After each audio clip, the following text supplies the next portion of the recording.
Okay, we have a green bars, we have the live counter sticking up, so it should now be live right as the fucking background music changes tracks. Great timing there, uh, or just as the last track was ending, so great timing there. We are here to rank the anime of 2025. There's a lot of them. There's Whoa, 134. that. Is this the... I don't think this is the biggest one, even, that we've done. I don't think so. Yeah. I'd have to check the others, which, I mean, I could. Or at least I could check the ones that, we fucking created. Yeah, because the ones that we didn't create, we had several of didn't watch. Do you want to know how many our Anime of 2024 tier list had? No, how Oh, many? God. 134! We watched the Wow. exact same amount of anime last year. That's as a incredible. group. That's incredible. How is that possible? I don't know. And then 2023 was 140, and that was where we started in terms of making our own. So, yeah, that is honestly wild. Absolutely insane. But yes, this is everything that we have watched 3 episodes or more of. That is With generally a couple exceptions, I think. There's like one exception, and Mm-hmm. that is only because there is like typically we try and only include shows that we've either watched 3+ episodes of, or that we know even from like 1 or 2 episodes what that show was about. There is, I believe, only one show like that this from on this tier list, and I don't think anyone can argue with it really. But we'll get to it. We'll try to argue anyways. We'll get to it. We will have fun with it. It's not going to be long. It's fairly early on. It's in the first 10 shows. But our first one is a sequel. It's Just a You Show, Jack. The 100 Girlfriends Who Really, Really, Really, Really, Really Love You Season 2. I still have to count that on my fingers. I was about to ask, did you count that out too? Yeah, no, I count it out every time, because otherwise I will get it wrong. Really fun sequel, really good show. It's not going to be for everyone because it is primarily a gag comedy that is very absurdist at a lot of points. I still think it goes in A tier, personally. Right. It is just very well presented, very well animated. It's just really good all around. I'm not going to use my solo S on this one, though, because I'm saving that for something actually not too far down the line. That's right, yes. We all get a solo S tier. Where only one of us thinks it should be an S. It gets put in regardless. Yes. God, I haven't thought about what mine would be. Well, you can decide that at the end if you want. Oh, I know what yours is, clearly. I think we all know what. I think we all know what mine is. Yeah, Moonrise, right? Yeah, Moonrise. Yeah, totally. I mean, clearly it's going to be Turkey Time to Strike. God. We'll get to that. You're gonna be riled up again. No, it's too soon for that. Too soon for that. We've still got a ways to go. Up next, a mangaka's weirdly wonderful workplace. It's a fun show. It was a fun show. Doesn't do anything to stand out, necessarily. It is, but it's still a good time. I mean, I still haven't watched the final episode of this, and I don't feel like I'm really missing out by not doing that. I think you should still watch the final episode because it does at least wraps things up somewhat nicely, and it also is just a fun episode. Yeah. I mean, that's the thing. It wasn't a bad show, but, like, it wasn't a show that really sort of... If I was tired on a day and I knew I was watching an episode of this, there was an element of just going, okay, I might struggle to get through this sort of thing. It's one of those. Okay. Yeah. I think Like, it's it a writes good a bit show. better than It's that, still a personally. fun show, but it's like Yeah. not got enough energy to it that it would make me go, oh yeah, I'm really looking forward to watching this. I'd still say that rates at a B, probably. Unless you want to be really, really dickish. Like low B. A low it can be a low B. Yeah. I mean, I've got it at 30 out of 57 is the thing. I mean, you also are like outright not counting the stuff you only watched one episode of, right? Yeah. So that's like the E's and the F's that you would be removing from your own list. I'd say it's a low B for now. Okay, I'll go low B for now, but I reserve the right to move down to C. Okay, that's fine. We'll see how the list shakes out, and we'll go from there. That is the thing. Early stuff is always going to have like that's the stuff we have to reshuffle the most. Yeah. Up next, a ninja and assassin under one roof. Really liked this. It was really good. My opinion can't be trusted because I dropped this. Yeah, but well, your opinion still holds some weight. I don't think this is going in S tier for sure. I would personally put it in A. I enjoyed it enough that I'm probably gonna read the manga at some point. It's a really fun anime. The one thing against it is that not everyone's going to vibe with the darkness of the humor. I mean, there's some dark comedy in this. I mean, that's the thing. There are some shows that I've dropped that I'm like, yeah, no, I genuinely don't like this, and I don't see why. Like, there's a part of me that's like, I'm not sure why people like this. This one is more of a case of, yeah, I didn't vibe with it. I can see why people like it, because there's a lot to like about it. It just wasn't for me. So, not for me, drop is, yeah. I'd say this one goes in A, personally. Yeah. The presentation is really good, and it is just... The OP and the ED are both absolute fucking bops, to the point where you could have either as the OP. Yeah, exactly. I remember watching the ED for the awards, because I'm pretty sure at least one of you nominated it, and going... Did I find the OP by accident? What the fuck? Exactly. And that was... I'm pretty sure the ED won the season for both of us. I think it ended up on the year end for at least one of us, yeah. Let me check just real quickly. Yes, I believe winner for you, Jack. Runner-up for Nmbr in terms of the year. Sounds about right. That's not shocking. No, I loved it, and they changed it throughout the show. Yeah, no, that always gets a bonus bump in my mind. Like when they change the OP and or the ED, that's always like a little bit of a point in its favor. But up next, a star brighter than the sun. This is a solo show for me, and I really, really like this show. I liked it a lot. I'd probably personally put it at low A. Alright. So above or below a Ninja Assassin? Below a Ninja Assassin, I think. Okay. This is another one where I'm like, I'm probably going to read that manga eventually. In fact, I almost bought it the other day. Damn. I miss having money for manga. That's the reason why I didn't buy it, because I need to think about money. Money, what's that? Up next, a Meku MD Doctor Detective.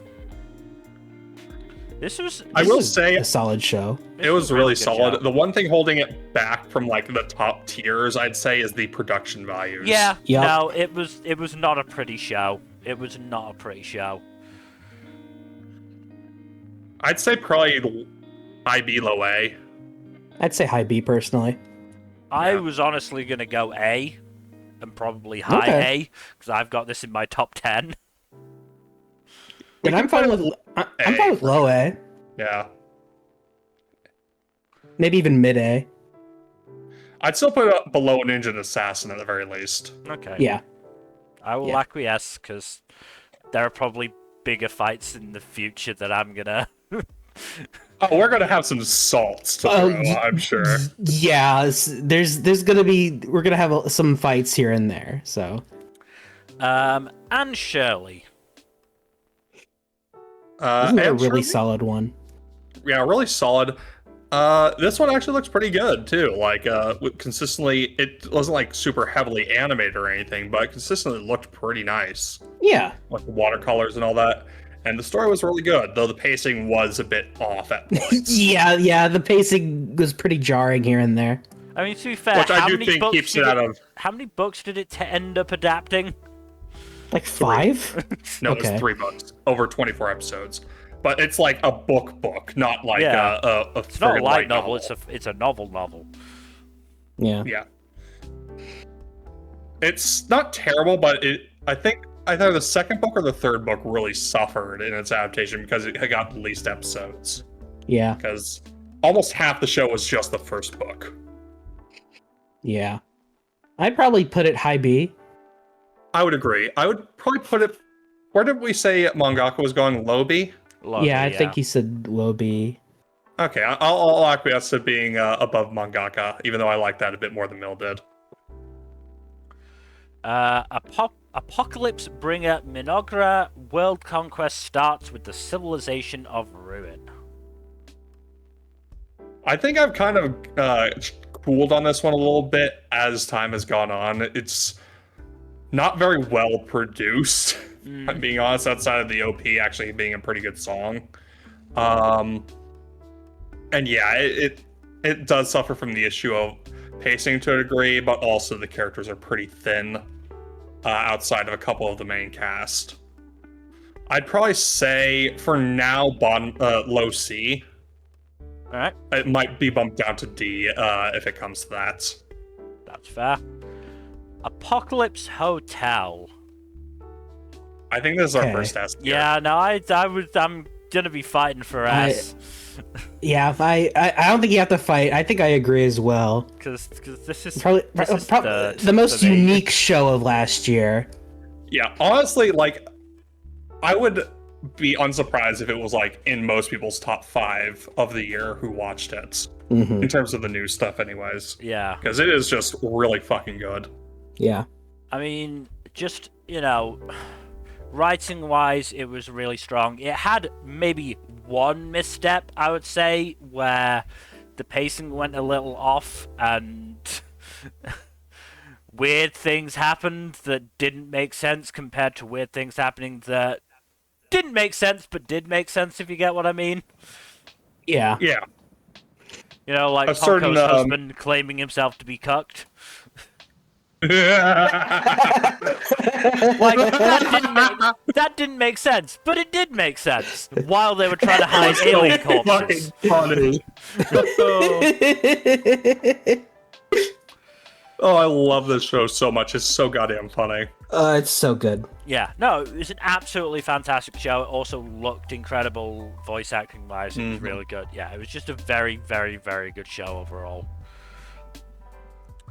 The Apothecary Diaries Season 2.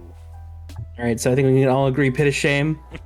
Pit of Shame, right? I mean, it didn't give me my Yuri thruple ending with Mao Mao, Xiaolan, and Shisui, so, I tend so, to yeah, agree. Pit of Shame. No. Yeah. In all seriousness, it's S tier. Yeah, this covered certainly some of my favorite material from the light novels. And dear God, that ending with Shisui, Lolan, whatever you want to call her, yeah. Also, I just remembered the ED. No, Yeah, fuck this show. The second cause ED was like, I've watched it a few times since, and just like, every time I'm just like, why would you fucking do this? It's just You evil motherfuckers. But yeah, would you put above or below Apocalypse Hotel is the question. Probably above, just because of that one little misstep from Apocalypse Hotel. Okay, but can we all agree that if Apocalypse Hotel did the Yachio tank OP, it would have been top of S tier? Oh god, yes, it might have been anime of the year. Yes, absolutely. I would have had a much harder time actually putting it in third and not going. I want to put it. I want to give medalist anime of the year for myself, but Apocalypse Hotel had the Yacho tank OP, so God, such missed potential, such glorious missed potential. genuinely Exactly. that would have wiped away any lingering, any small issues I had with the show. Yeah.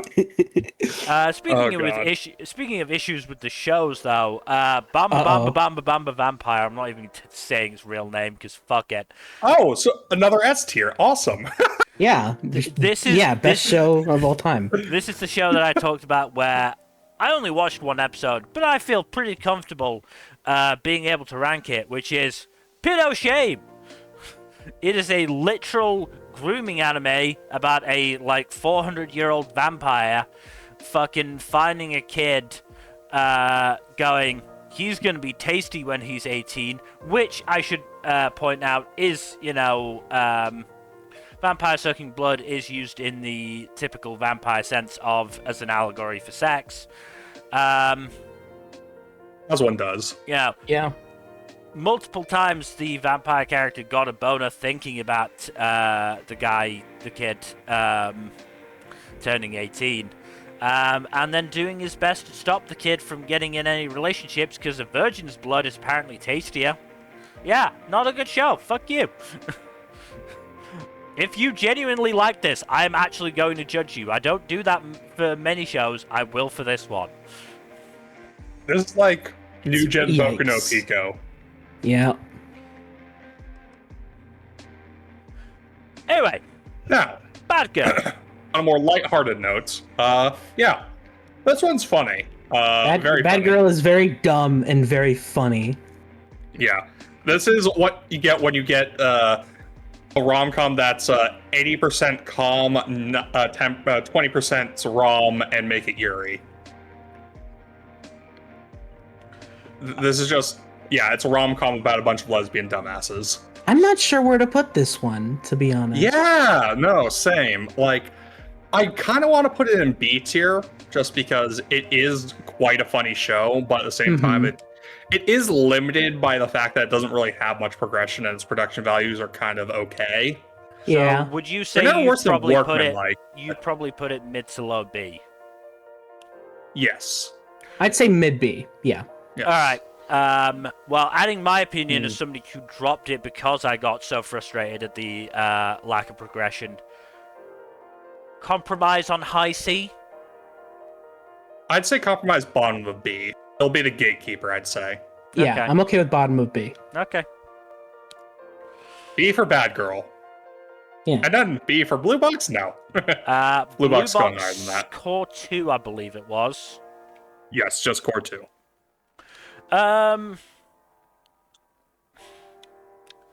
So, unfortunately, this may be affected a little bit by some of the more recent stuff in the manga. Because this core is I don't think that's obviously- really fair, necessarily. It's tough to sort of judge it, but I would still say, this core was obviously focused pretty much entirely on the Hina stuff, and That's not really true. It was also a lot of focus on IMA and her introduction. And her getting involved in the plot. IMA was introduced in, the last, 4 episodes? That's... No, she was introduced about midway through the core. Was she? Yeah, I think it was episode 18 or 19. If I'm remembering right. If it was 19, the show ended at, episode 24. Yeah, 19 is episode 7 out of 12 of the core. It was episode 20. Okay, so still 5 episodes. But yes, I mean, I still say, she is a major player in the last stretch of the core. And, yeah, no, her character and introduction are pretty important. It is, but again, I would argue this is probably weaker than the first core to a degree. It is weaker than the first core, yes, but we're talking, a 9 out of 10 versus an 8 out of 10 type thing.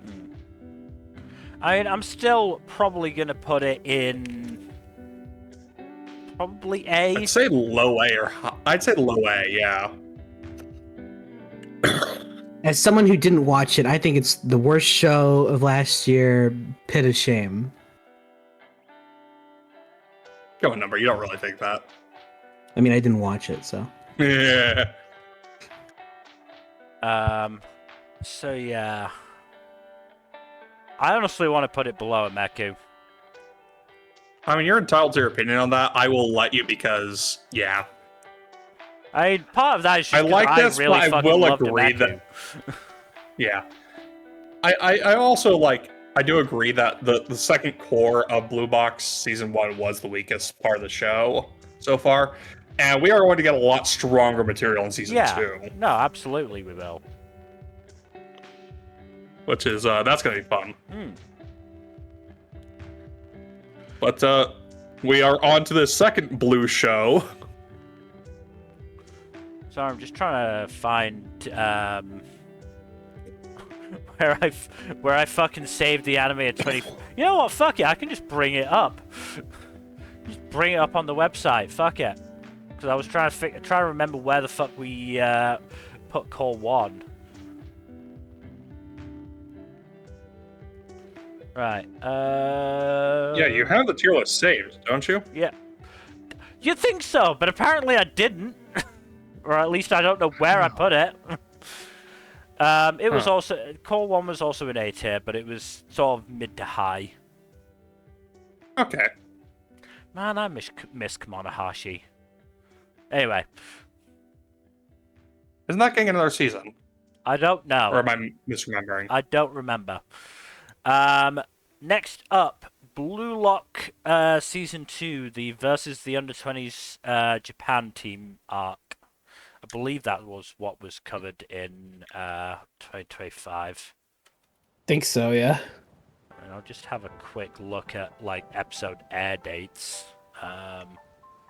Certainly that's when we watched it, I believe. Yeah. Also, no, it doesn't look like No, apparently Ron it was is all getting another season. Apparently it was all in 2024. The Oh, fuck? I Wait, didn't a bunch of episodes of this one get delayed? Well, I remember we both delayed watching it, if I remember correctly, because I remember Yes, we started did. watching it dubbed, which was obviously behind, Yeah. and I think Number just took a while to watch it, which may influence Yeah. where it gets put. yeah. I mean, I like Blue Lock. I like it a fair bit, but I have to like get myself in the right mindset to watch it. I would also argue it's somewhat formulaic. It is. In the sense Albeit this is of- probably this is probably where it's least formulaic, at least for a while. When I say formulaic, I more just mean in the sense of it goes through a very distinct pattern of, Isagi will start off confident, do decently at first, and then the other team will do some crazy bullshit, and he'll go, oh god, maybe I'm not as good as I thought I was. Wait, no, I'm too angry to be bad at football. I need to build myself back up, and then he'll do something good.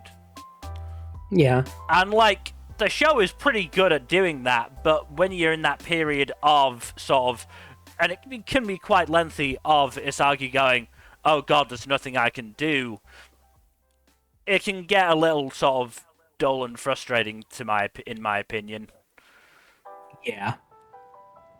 Again, it's very much about how long it takes, and I think there was maybe an episode. It felt like an episode or two of that. Yeah. The visuals don't help either. The visuals were not as good as season 1 up until sort of that last episode. Yeah, that one episode that looked really good. Yeah, they were really saving their sauce for that one. Yeah. There are a lot of shows we could talk about that save their sauce for specific episodes. Yeah. I mean, last year we put Blue Lock near the top of B. I would probably put this mid to high B again. Yeah. I think so as well. Question is where in B? I mean, I'd put it below Anne Shirley. yeah, I would probably put it above mangaka personally. Like, as much as I did get frustrated at parts of it, I can't deny that well, first of all, the dub was very good, so I'm going to give it a couple extra points for that. I loved the dub. Yeah. I got country Justin Briner, which, is always a plus in my book. And B, I can't deny this sense of, like, excitement at that final episode, even knowing that they would win. So yeah. Yeah. And even before then, like, there's some pretty exciting scenes here and there focusing on the different characters. So I mean, this one very much that arc very much focused on what's his name? Fucking, it's been too long. I don't remember names. Rin. Rin and Sai? Yeah, Rin and Sai's dynamic, as well as, the addition of Shido. Yeah. Oh, yeah. Fucking Shido. He was also quite fun. Yeah, that guy.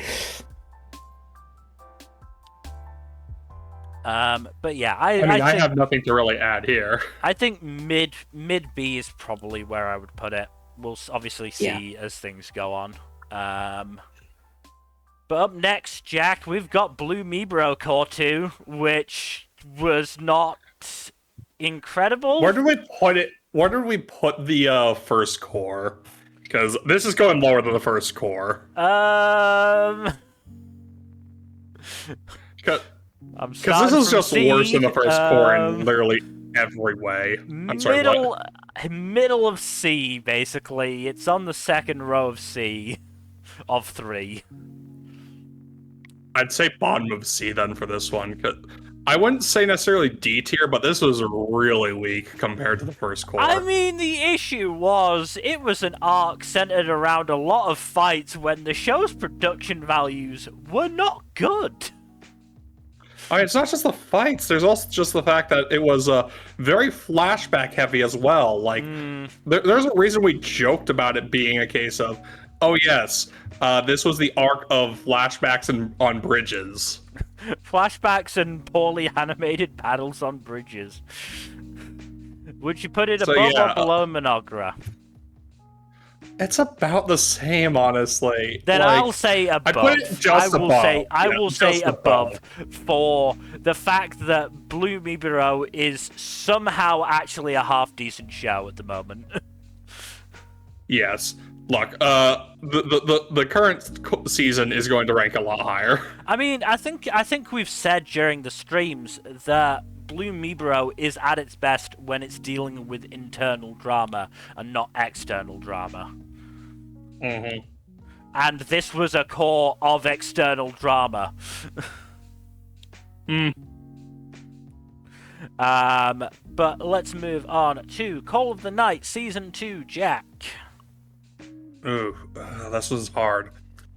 Okay, first of all, banger OP, it gets it a lot of points because goddamn. I mean, it had a banger OP in the first season as well, if I remember correctly. And a banger ED. Yep, which did come back at one point in this season as well. Cool. Which I always love those callbacks. It's hard for me to rank this one because it looks really good overall. It has like the really good atmosphere. It does have some questionable story elements like in the first season, but it also just is a very strong story otherwise. I'd probably put it either low A or high B.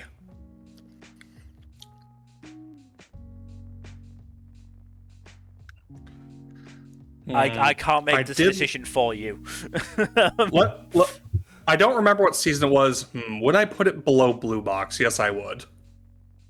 All right, then B. And yeah, let's put it high B. We'll put it high B for now. Yeah. Again, we can change things once the list gets more filled in. That is the issue with it. With the early part of the list, we've got nothing to compare it to. Once we get to, like the T's, we can go, all right, well, we've got all this stuff we can actually compare it to and go, okay, it was better than this, but not better than this. Whereas now, you're going, was it better than Blue Box? Probably not. Was it better than Blue Mibro? Definitely. Where does that leave me? Captivated by You. This is another weird one. Yeah, because I think it was like 4 episodes. I think it was 4 or 5 episodes, yeah. Mm. I know you said you were going to watch it, but then you didn't watch it because you didn't have time. Yeah, I was busy. I don't blame you. I do blame you a little bit. I don't blame you. Look, if you're gonna blame me for not watching something, blame me for not watching Silent Witch, because I have had the opportunities to do that, and I just forgot to put it off. That is entirely your fault, yes. We might need to burn you at the stake. Which would be only fitting. Yeah, this one's all right. The issue with this one is that it's only a few episodes. Yeah, like it's literally just a handful of episodes, and it is like not super strong story-wise, especially not compared to the other one that was, adaptation of the same author's work. Yeah, I mean, Summer was that weird one because we had See You Tomorrow at the Food Court, which was like what 6 episodes. Six episodes, yeah. We had Let's Go Karaoke and Captivated by You, which was by the same author, but Let's Go Karaoke aired first with 4 episodes. Then this aired, and then the final episode of Let's Go Karaoke aired as this fucking anime original thing, which was like fine, but yeah, just weird. I totally understand what you mean because I've also got those shows that were shorter lower on my list as a result. Yeah, I'd say this one is going to be lower than Let's Go Karaoke for sure. I put it in C tier. I can't really say for sure whether I put it above or below Blue Me Bro, just because like there's so much more to Blue Me Bro. Then I say below. Let's put it below. If there's more to Blue Me Bro, then yeah, let's put it below. Yeah. This one's fun. Catch Me at the Ballpark. This is another one of those fun, lighthearted comedies that doesn't have a ton of substance, but still enjoyable to watch. Yeah. I mean, this had some really great gags. The fucking mascot German suplexing the other mascots was great. Some good emotional beats as well. Some good emotional beats. Some really enjoyable characters. I mean, the only thing that really hurts it is that it was basically just a collection of skits, yeah. Of skits, there was a bit of a through line with how the team was doing, especially towards the end, but I can't say that I can't, give a plot synopsis really. And the production values weren't exactly the best. The production values were on the weaker side, definitely, though this did have a banger of an ED. I'm pretty sure this was spring. I'm pretty sure this was spring when we just had, like, a ton of fucking banger EDs for some reason. Like, out of all the new shows we watched, like, all but, like, a couple of them would have been contenders in any other season. Yeah. I mean, let me see if I can find, like, the list of spring shows. That's fall. Where the fuck is spring? This spring? I think so. So, Uma Musume had a good one. Fucking Vigilantes had a pretty decent one. Ballpark had a great one. Mono had a decent one. Windbreaker had a decent one. Ninja and Assassin had an amazing one. Apocalypse Hotel had a good one. Windbreaker had a good one. Gundam had a great one. Yeah, no, it was a season with really good ending themes, and Food for the Soul had a great one. Lazarus had a good one. It was fucking insane. Those are just from the shows I watched as well. It was very difficult picking the runner-up because Ninja Assassin won that one. Yeah. I'm sorry. I mean, I remember, like, watching Lazarus's ED, like, after the episode, obviously, and going, I really like this ED. I'm pretty sure it'll finish quite high on my list, and then it was, like, 7th. Which is just insane. Yeah. But anyway, Catch Me at the Ballpark. So I actually had this below Mangaka's Weird Workplace. I mean, I'm fine with putting this one in B. It's still a really good one. I think that fits. I think that's fine. Above or below I'd put Bad it below Girl? Bad Girl, personally. Right. I liked both of them, but I think I like Bad Girl a little bit more. Yeah. It's because there's a bit more of a through line there, if nothing else. Yeah. Chitose is in the Ramune bottle, which still isn't finished. No, it still isn't finished, so that makes this a little weird. So I'll just, based off what I have watched so far, I do really, really like it. But it all kind of comes down to where it ends. So for now, I would say high B. Above or below Anne Shirley? I'd say I'm more attached to it than Anne Shirley. Okay. All right. City. But it has the potential to be A tier, maybe even S by the end. But we'll see. We'll see. Yeah. City, the animation. All right. So put to shame, right? So, I'm sure y'all are going to be pushing for S here. Yes. I've got this at 12th below Ameku. So I'm fully willing to put it in S. I'm just going to say low S. That's fine. I mean, I had this as I'm pretty sure my second highest anime of the year, so I was going to push for S regardless. Yes, it was your runner-up. Yeah. Yeah, I'm fine with it being low S, but I still think it is really good and deserving of S. Yeah.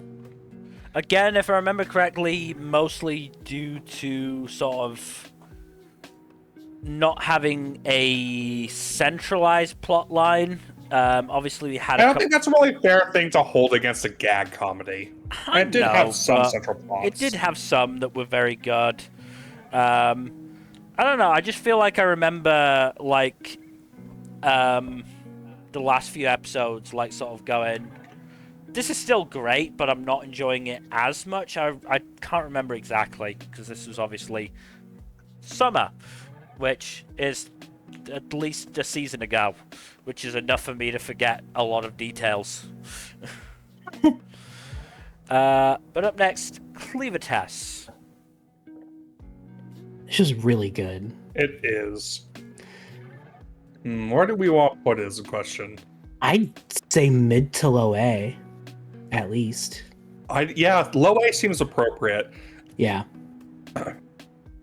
I'd say Low above. blue box. Yeah. Okay. Because I was gonna say above Star Brighter, but yeah, that works. So right perfect for between me. those two. Oh, I said Yep. below blue box. Oh, did you say below? below. Oh, Okay. I thought you said above. Okay. No, That's fine. Between those two, yeah, it works perfectly. Yeah. Don Season 2. This is my solo S. Alright. Unsurprisingly. Yeah. We'll You can just plop it there for now. We'll stick it there for worry now. about We'll deal with solo S's like where we put them later on. I think. Yeah. Once completely fair. it's filled, we can deal with placement for the solo S's. Up next, the Dark History of the Reincarnated Villainess. I like you did with Mangaka. Mangaka. I still have not watched the final episode of this one. Which I feel like is more of an indictment considering that this actually has a plot. Yeah. Whereas Not to mention mangaka, my it's track a record. little more acceptable considering, like, it's not like fucking episode 12 of mangaka ended on a cliffhanger the way I think episode 11 of Dark History did. I just keep forgetting to finish this. Yeah, I mean, again, this is one where the premise ran a little thin. It was still a fairly enjoyable show, but it's also held back by production values, which aren't great. Oh, God,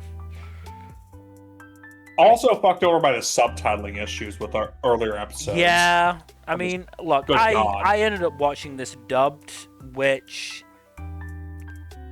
And I enjoyed the dub, but it is a slight indictment because I had to sort of stop and wait for the dub to catch up to do it. But so I'm probably gonna go.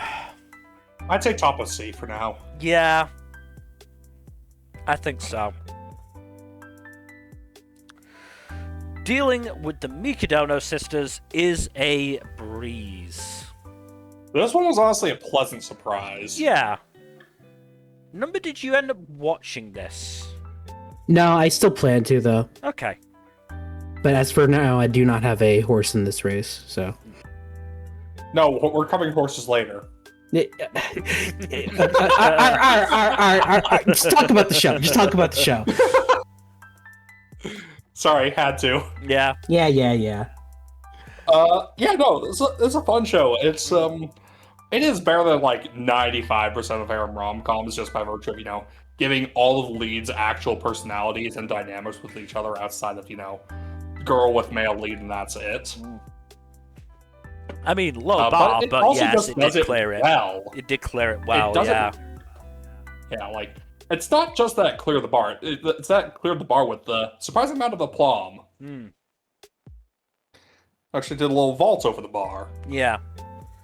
I do feel like the last sister that got focused on, again, I can't remember names, because it's bad enough trying to remember this season's names, let alone ones from fucking summer. You are completely justified in this. There are so many characters in so many anime.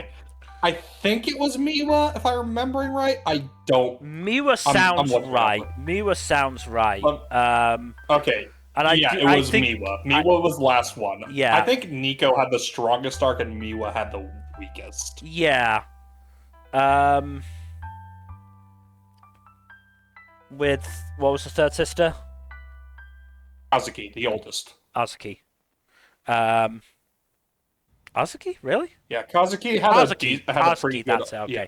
there we go. Yeah, I was going to say, Azuki doesn't sound right in my brain from what I remember. I think I got cut off slightly. Maybe, yeah. But yeah, Kazuki... Kazuki, I would be interested in seeing her later arcs, because I feel like it didn't really sort of delve as deep into her as Nico's did. Or even really Miwa's, but it still, I think, worked slightly better than Miwa's. I think Miwa was kind of hamstrung by having to share focus with another character. Yeah. He was a fun character, to be fair, but yeah. But yeah, I'd still say this one is mid to high A, probably. Not A, B. I meant B. Mid to high B. I would probably go high B, yeah. I would definitely put it above Blue Lock Season 2, I would say. I mean, where would you put it in relation to Anne Shirley and Call of the Night Season 2?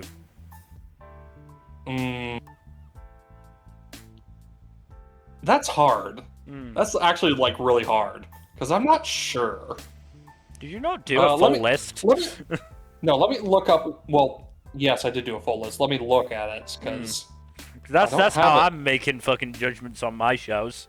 It is a thick-ass list. You have to remember that. That is fair. Control F is your friend. I have the list on my phone. I can't Control F. Do you not have, like, a fucking search function in it? To be fair, I don't think I do either. Probably do. Yeah, I have Mikadono's sisters a fair few slots below Anne Shirley. Alright, well, we'll put it below Anne Shirley then, but above Blue Lock. Completely reasonable. Alright, what's next? Deku no Mogura, the Earthbound Mole, which is my lowest rated show. This was dull. So what's... I'm hearing S tier, right? It only made it to 3 episodes, I think, because Ayumi Murase voiced a character. And even that couldn't save it after 3 episodes, because... You really need to fix your Murase fixation, man. Look, it's better than it was. I at least didn't watch fucking, like, 75% of the show, like, Battle Game in 5 seconds. That was a mistake. That was what I shouldn't have done.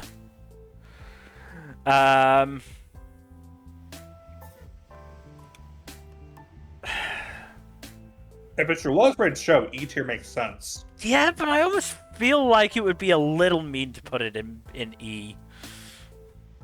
Well, we don't have any Ds yet either, so... There wasn't anything objectionable about it, is the thing. It was just dull.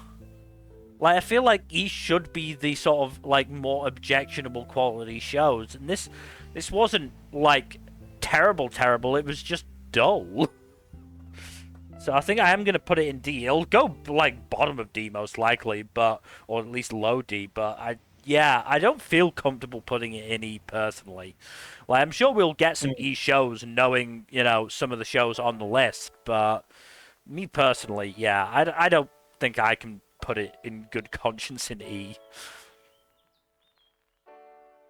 Fair. Speaking of D's, Digimon, Digital Monsters. We're not putting Digimon in D. How dare you? I just am saying words that start with. I'm doing a bit, damn it. Yeah. Based on the first core of the show, really, really good. It's very good. Sort of just building stuff up, and Tomoro actually has a really good character arc in the first core too. He does. He's fantastic. He was one of my favorite protagonists. You want to say? I kind of want to say low A, high B on this one. I'd say low A, maybe even bottom of A. Yeah, I can agree with that. It's really good. I do think that the more recent arc, the arc that's been airing, is a step up, but that's also just because it's had more stuff to build on. So yeah, exactly. Fair. Yeah, it's really taking its time and doing things right. So yeah. All right. The Dinner Table Detective. Show. If I remember correctly, I dropped this at episode 1 and felt very justified when y'all dropped it at episode 3. Yeah. Boring, yo. It was not very good. It didn't help that was what's his name? I mean, it was if I remember correctly, it was Mamoru Miyano doing. It was Mamoru Miyano being obnoxious and not in a funny way. That's the thing. He can very easily get pigeonholed, and this was one of the bad times. Like Miyano is great when he's doing obnoxious and it's written well. This was not written well. Yeah. This is no Kotaro. No. Nope. D tier. I agree. I'm gonna put it below Deku no Mogura because I dropped this at episode 1, so God damn. Surely it's got to be worse. Yeah. If that one actually, even if it was just in one episode, it actively irritated me. So yeah, that's the thing. Irritation is worse than boredom. Most of the time. Also, the mysteries were bad. They took leaps in logic and shit. Up next, Disney Twisted Wonderland: The Animation, episode of Heartslabule. So, looking at my list, a couple of months on now, I've either been nicer to Dark History than I should have been, or meaner to Twisted Wonderland. Because Twisted Wonderland is below Dark History, but I don't think I'd do that. Because I remember actually quite enjoying Twisted Wonderland. Like, it wasn't amazing. It was also a short, I believe. I think it was only 8 episodes, which sort of affected it. But I remember, genuinely having a bit of fun with this show. Part of the reason I don't rely too much on my end of year list is because my opinions can and do change over time, even just a few months later. So sometimes it's just letting yourself merit it in something, especially something that finished more recently than one of the older shows. I mean, that's the other thing. I ranked Dark History before I finished it, if I remember correctly. Because I didn't finish it until the 3-episode check-in of this season, this winter season, because of the dub. So, and the ending, wasn't bad, but it didn't shock. It didn't wow me or anything. Whereas, a couple of months on, I do remember Twisted Wonderland fairly fondly. It wasn't tearing up trees or anything. I'm sure it hit harder for fans of the game and fans of Disney more than it would for me. But so I'm hearing high C on that one. Yeah. Maybe even low B. I'd say high C, though. I don't know. Probably, I don't think... I think we said we were going to use Ballpark as sort of the gatekeeper for B. Yeah, and I wouldn't put it above Ballpark, is the thing. So I think, yeah, it's going to have to go top of C for now. I might keep it at top of C depending on what happens. But yeah, I don't know. It feels weird to put it in C, but I also don't feel right putting it in B. So it's sort of That's a the thing. sort of a weird feeling. We can't be too generous to everything just because there's a lot. Yeah. If we put everything based on just positive vibes, we'd be having a much more top-heavy tier list. Which we're still going to have a pretty top-heavy tier list because it's most stuff we actually liked and carried on past the first you know, episode. we're not in the FMK days where we were actually forced to watch stuff. Yeah, we're busy never people. again. We're busy people, and like our attention spans can only hold so much. So yeah, we're gonna fucking watch stuff we like. We're not gonna. Yeah. You know. Mention, keeping track of all these character names is a fucking nightmare. It is. It is. Like, especially long term. Yeah. But up next, Dr. Stone's Science Future. Quick, put in E tier while numbers not looking. I'm kidding. I'd say this is either A or S. This is Dr. Stone back to its best, yeah. Yeah, honestly, I'd say either like top of A or bottom of S. Because this is like peak Dr. Stone. This is like one of only a handful of Dr. Stone's episodes to make me cry was in this stretch of episodes. I am okay with putting it bottom of S.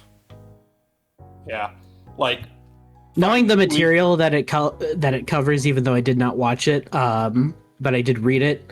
I can agree. The Suiko loan bit, which exactly. made me cry. I mean, yeah. I have this in fourth on my sequels list, and yeah, I like looking at it. Yeah, I would probably say that fourth is probably the limit. I don't think I'd put my fifth rated sequel in S. So yeah, I'm happy with I Dr. watched Stone over 30 sequels last year, and this one made my top 10.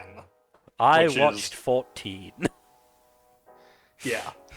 Well, it just goes to show how much I like this one. Yeah. No, it was really good. Dr. Stone is a good show in general, but yeah, the battle of wits between Senku and Zeno, and then the chase with Stanley is genuinely some of the best material in Dr. Stone. Yeah, I suspect that its final core might not rank as highly when we get to it, but you know. That's an issue with the source material. It is. But we will get to that in due time. Up next, Dragon Ball Daima. So this is just core 2, I believe. Well, here's the thing. Obviously, it's core 2 for y'all. I watched it in its entirety in 2025. True. So core 1, y'all ranked, I would say middle to low A. Sounds about right. I think core 2 was better than core 1. My god, wrong way to use healing magic was 2024? What the fuck? Yeah, crazy, right? I just noticed it in A.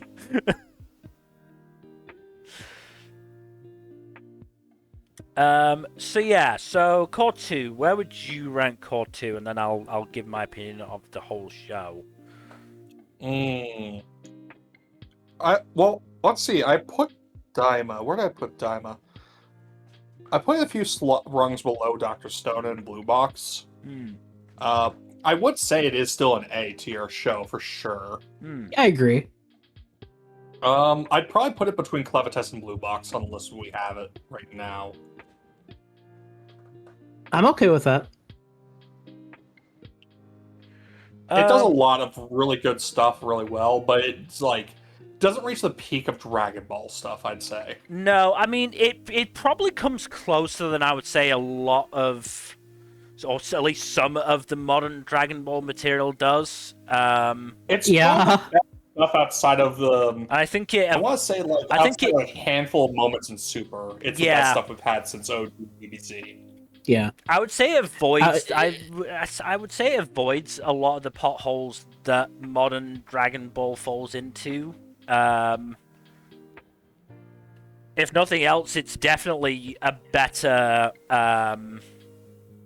better attempt at sort of capturing that OG Dragon Ball feeling. The only Yeah. stuff I like ranks higher in terms of like Dragon Ball stuff of the past 20 years would be the Broly movie and maybe Superhero. I still need to watch Yeah. Superhero. I think I would. It's actually, really good. I think I would actually like it. I just haven't gotten around. It's really to it. good. I have issues with it, but it's a good movie. It's worth watching. Agreed. I mean, I think my biggest issue with the show is that it actually was too short. Yeah. I need more, damn it. Yeah. Yeah, I actually agree. As a result, like the actual adventure aspect of it just felt too truncated. Like that, like I was actually, core, it would have been so much better. Yeah, I mean, I was enjoying the stuff with Goku and like his group, in sort of that sort of middle third, and then it just sort of like, okay, well now Vegeta, Bulma, and Piccolo are here, and we're gonna go get the last Dragon Ball, and that's it. That's the show. Cool. Yeah, I think I'll put it. I think if I was ranking it solo, I would probably have it a bit lower, maybe top of B. But I will acquiesce to middle of A, if only for the final gag, which has ended up being sort of the encapsulation of Toriyama's legacy, which is pretty much is the perfect note to end the series on. Actually, perfect note to end on. Absolutely perfect. Fuck anybody who didn't find that funny, because that was genuinely so goddamn good. the ending as a whole is pretty spectacular. Yeah. And again, ended really strong, yeah. Props to it for, again, fucking doing Super Saiyan 4 in a way that made sense. Goku Vaguely was just made like, sense. I trained so fucking hard for this. Hell yeah. Yeah. And right after Vegeta gets Super Saiyan 3 as well. No, he gets Ultra Vegeta 1. Anyway, Dusk Beyond the End of the World. Jack, I'm really looking forward to seeing where you put this. But this is the absolute fucking messiest show I finished last year. I could genuinely see an argument for Pito Shame. That's the thing. It's not that bad. It is not that bad. Pito Shame is reserved for a special kind of evil. I'd say D tier. It didn't actively enrage me or bore me to the way that Dinner Table Detective did, but it had some weird ass problematic elements, and it was a messy thing. The only thing that's elevating it higher is it looks gorgeous and it had good music. Is the problematic aspects the step sibling incest or the AI supporting? Yes. Oh, and the incredibly fucking weird take on polyamory that it had. Yeah, no, it like I said, messiest fucking show I finished last year. By far. Like, I occasionally had a read of the fucking A&N reviews for this show, and every time I did, I was like, I'm so glad I dropped this 13 minutes into episode 0. I'm so glad this doesn't seem good. Yeah. I don't know why I stuck around, but I enjoyed a good chunk of the ride. It was just so messy. Holy shit. I never watched it because it gave me bad vibes, and I'm glad to hear I was more or less correct. Your gut correctly. Yeah. Yeah, every now and then when it comes to original anime, I look at them and I'm like, what kind of vibe am I getting from this? Not every original can be Apocalypse Hotel, unfortunately. Exactly. It didn't help that I'm pretty sure it was, what was it, PA Works? Mm-hmm. And PA Works has a really mixed track record with PA Works has such an up and down fucking track record with originals. Like, it'll either be a genuinely really, really good show, or it'll be so fucking messy and crap. There is no in between with PA Works originals. Yeah. Well, and then there's just mixed bags like Aquatope on White Sand, which is mostly very good, but yeah, I'd say mixed, leaning on positive for that one. Yeah, exactly. Oh my god, man. Man, their originals list is kind of crazy now that I'm actually looking at It it. really is. I mean, hold on.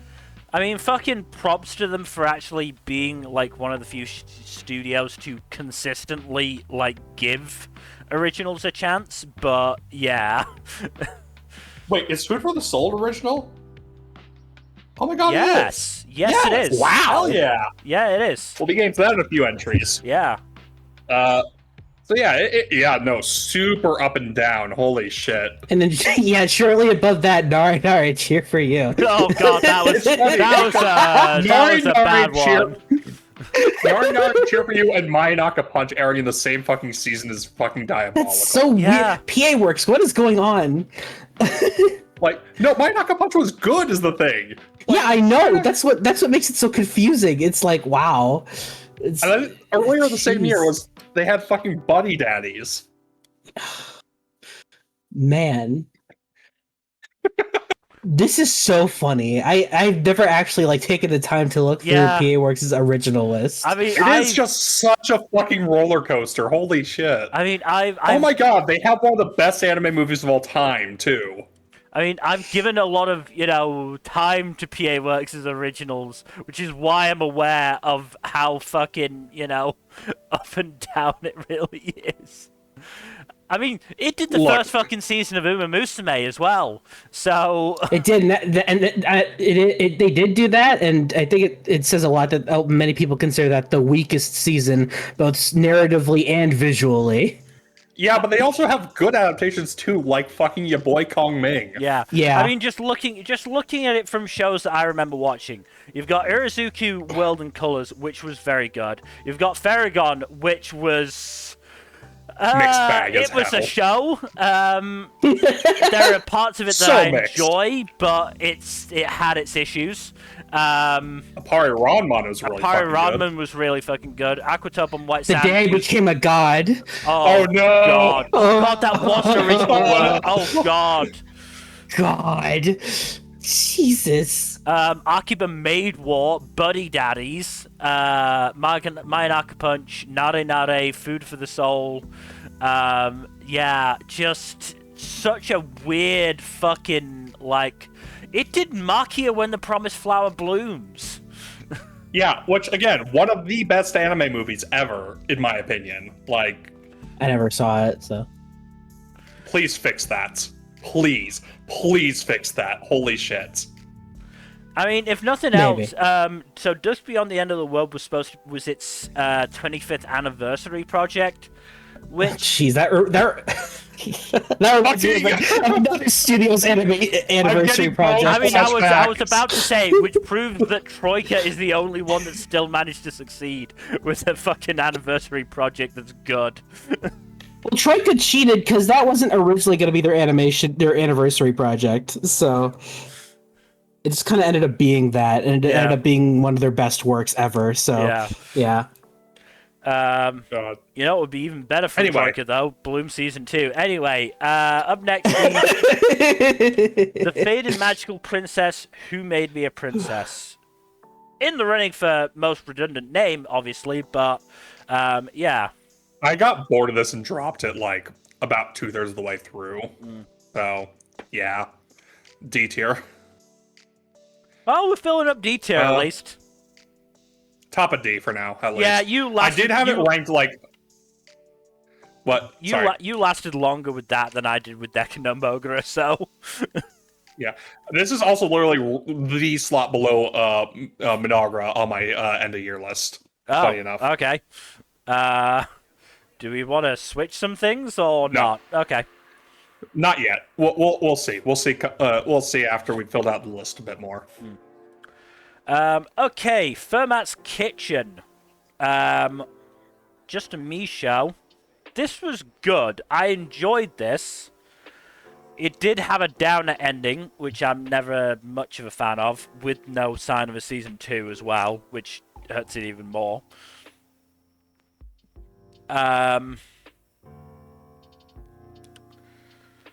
Yeah, it's a tricky one, because I do remember enjoying this a lot. There was a lot to like about it, but as I said, that down rendering does drag it down a bit.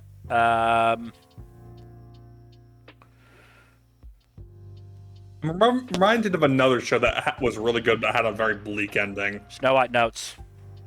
Yep. Yeah. I'm glad you clocked it immediately as well.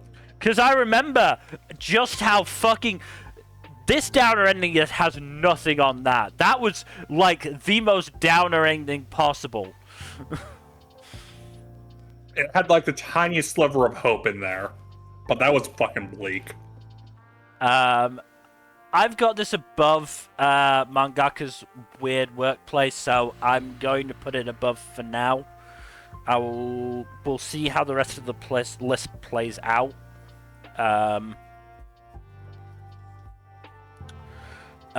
Fire Force Season 3. Part 1. Part 1, It's yeah. so weird comparing this to Part 2 of Season 3. Yeah, Jesus. I mean, the second half of Season 3 has also been very wildly roller coastering in quality. Yeah. If you know, you know. Going between the Tamaki episode and the Arthur episode especially is like... Jesus, yeah. That's like night and day. That's like the bottom of the pit to like the very top, man. Like that's wow. God. It'll be fun discussing that at the seasonal wrap-up. Yeah, but in terms of the first half of the season, what do you think, actually? Where did I put this on my ranking? Because, okay. I put this, like, right above Call of the Night Season 2, but I don't think it's... should it go that high in B tier? I don't think so. Hey, mid to high B is fair. I don't know exactly where, though. I'd probably... Top of B tier. I'd say, like, yeah. Probably, I put a couple slots in, at the very least. Do you want to put it, like, right below Call of the Night, then? Sure, why not? Okay. Yeah, it's still fairly good. It has issues, especially, it doesn't measure up production-wise to the first 2 seasons. Yeah. Plus, it's mostly just a lead up to the second half, so... Yeah, no, the second half is all of the payoff of the first half. Yeah. Alright, Flower and Ashura. Show's really good. It is. This was a good show. It's good. My one complaint is that it just kind of... It feels a bit incomplete. Yeah. Like, I know it's a partial adaptation and all that, and a lot of adaptations are incomplete by their very nature, but, like... I don't think it ends, like, conclusively enough to feel like the ending of a chapter, you know? I'm gonna be honest, I don't remember much about it. I'd have to look at my notes. I only vaguely remember, if I'm also being honest. I still think it was a this solid a B while tier. ago. Was this winter or spring last year? Winter. It was definitely winter. Fuck, yeah. I'd personally put it in A, but that's just me. What we have in A, I'd say this should go in B. Are we... We don't want to be... Are we, knocking points off for the, Yuri bait? I mean, the Yuri bait is just, like, there briefly, and then it's not really present for most of the show. It's not nearly as bad as, like, Euphonium. Besides, who's to say that it won't deliver on that eventually if it ever comes back? It's by the author of Euphonium. Okay, well, shut up. Shut up. Let me dream, okay? Look, am I wrong? Am I wrong? Yo, but shut up. So me personally, I've got this between Daima and Fermat's Kitchen. That gives you a very broad range to Oh, work Jesus, with here. yeah, what the hell? Well, remember, I would probably put Daima lower down. I would probably have it near the top of B. Okay, so I'd put this below Mikadono Sisters, personally. I would definitely I'd say agree. mid-B.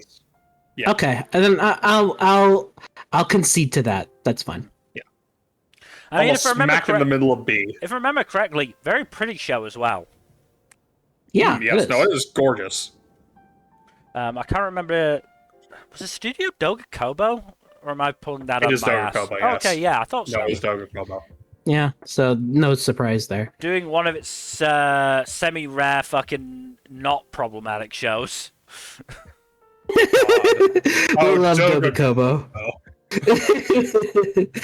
Oh, Doga I Kobo. kind of want to look through the list and see which ones aren't problematic of theirs, because there's a lot. Are we counting Oshinoko and not problematic, or what? It's less problematic than their other works, to be fair. The low bar, No, but there's yeah. some non-problematic stuff that they have, but Oshinoko, it's yeah. Anyway, food for the... Shikimori-san isn't problematic. No, it's not. No, it's not. Yeah. Anyways, let's move on. Food for the soul. Another one I still need to watch. A tier. Ooh, okay. I fucking love this show. This is like peak slice of life. Honestly, yeah, it was really good. I think I have it like right next to Digimon Beat Break on my list, end of year list. So I could honestly put it like either above or below Digimon. It's just a really good, really comfy, fun slice of life. One of my favorite slice of life series I've seen in a while. So I've got this below Mikadono Sisters. Mikadono Sisters is the 19th. Food for the Soul is 23rd. My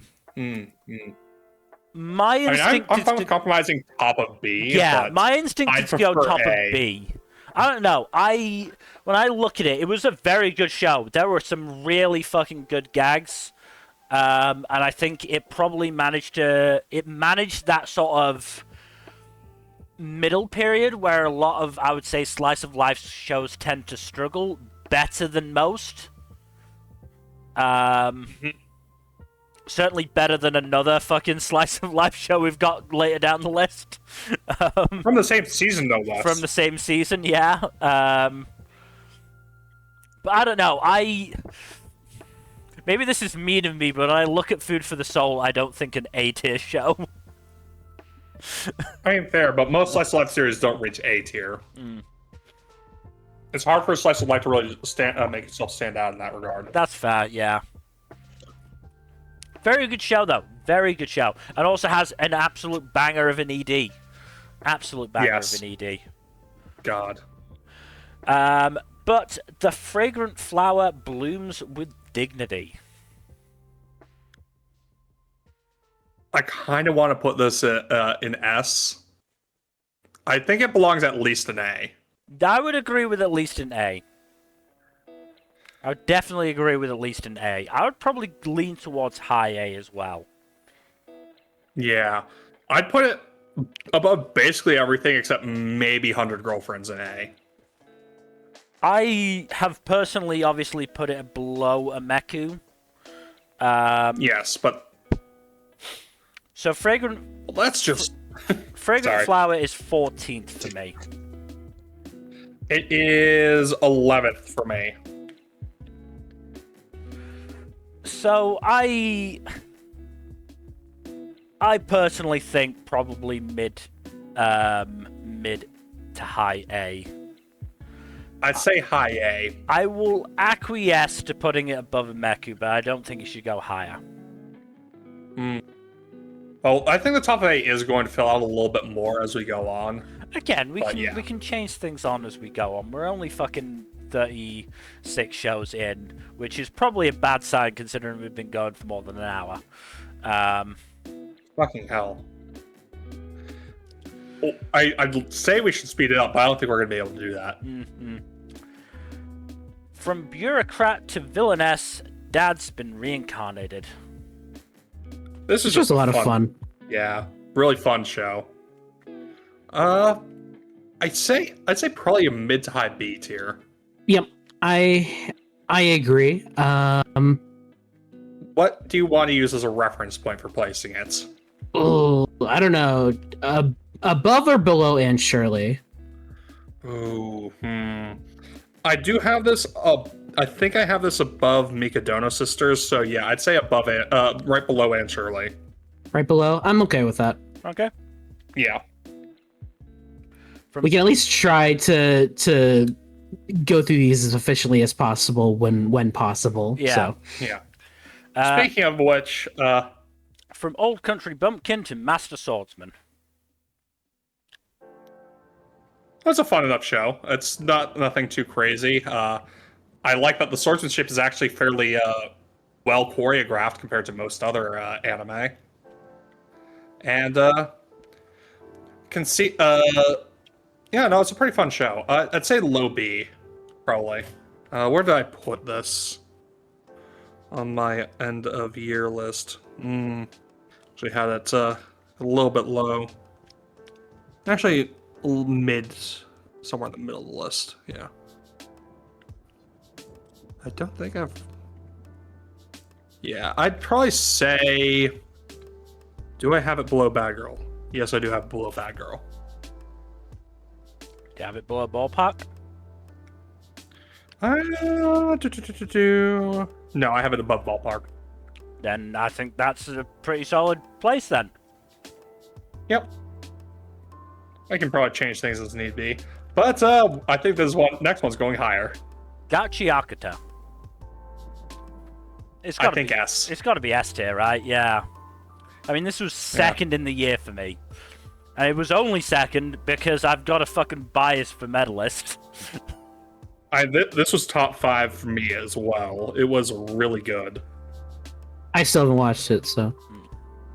I mean, I'm currently rewatching it with my mum, and it's just really good. Yeah. It is an extremely well done battle shonen series. I would not put. Actually, no, I did rank it above Apocalypse Hotel in my final ranking. I did put it below City, though. I mean, again, Gachi Akata is second, Apocalypse Hotel is third for me, so I'm happy putting it above Apocalypse Hotel for now. Yeah, for now. For now. I'm not going to complain too much. It is still an S tier show. The first 12, 13 episodes of Nocia. This is tough. Because, like, it's hard to separate the first core of Nocia from the last stretch. In hindsight, I would probably put it a little bit lower than it is. I think I was probably being a bit kind to it, but it's still a good show. I would still probably say A tier. I'd say low A.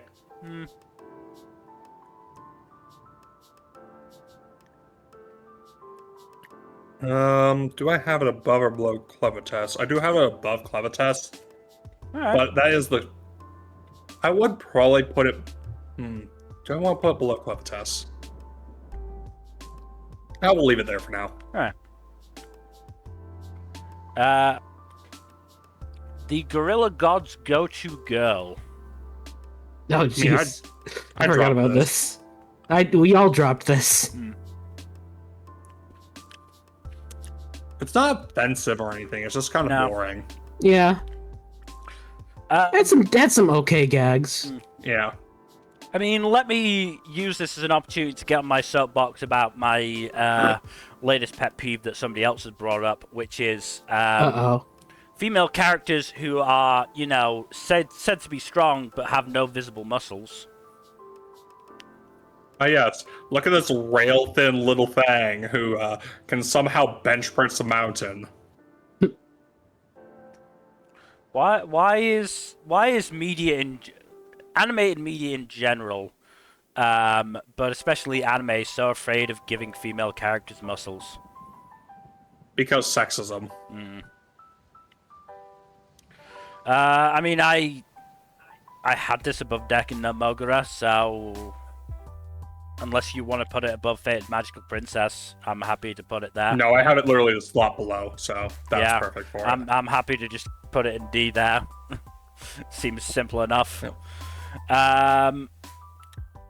Guilty Gear Strive Dual Rulers. Oh my god, you watched this. I forgot watched about 4 that. episodes of this. I meant to watch the second 4, but got busy. And to be brutally honest, I didn't care that much about it. My partner watched it, and he is also a Guilty Gear fan, and he thought it was okay. I think if the Guilty Gear fan thinks it was only okay, it really says something. Yeah. Like, yeah. I wouldn't feel right putting it in C. I'll put it top of D for now. Completely fair. I think the show above it, I would probably put in C. So yeah, I'm happy that being sort of the top of D for now. And we'll see what happens later on. Headhunted to Another World from Salaryman to Big Four. I had this ranked pretty low. It was an okay series. It just didn't wow me in many respects, beyond the premise being kind of unique. See, where did I put this? I put it like a slot or two above Apocalypse Bringing Managra, so let's just put it there. Right above Managra for now. Hell Teacher Jigoku Sensei Nube. So this is a bit of a weird one, because this is a show that I feel tends to excel when it's actually doing sort of Monster of the Week episodes, and less so when it does plot stuff. Funny. I mean, in particular, I remember not massively liking, like, the final arc of this first season, first call, whatever you want to call it. But I'm also just not much of a fan of Fox Guy, who was like a key point in that arc. This definitely did still have some really good episodes, though. Like, again, as I said, a couple of those standalone episodes were really fucking good. I also liked how it fucking had, like, a run of, ooh, this could happen to you episodes, because that was very funny. I'll also say it's quite sort of easy to predict, but that is mostly because it is based on, like, a manga from, like, the 80s and 90s. And, you know, it just feels more stereotypical as a result. I'm probably going to say...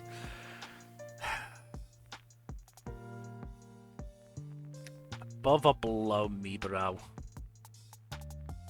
I'm going to go above. I'm going to go above Blue Nmbr Core 2. Maybe a bit mean to Nmbr, but yeah, I did have some stuff that I genuinely liked with Nube, so... Honey Lemon Soda. Oh boy, this was a show of up and down. Mixed bag. Yeah.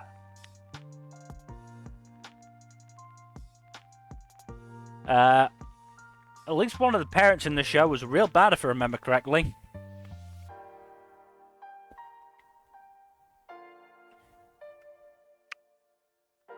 Yeah, I don't remember.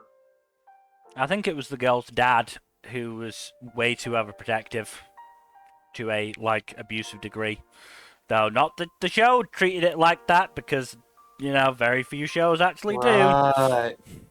God bless Journal with Witch.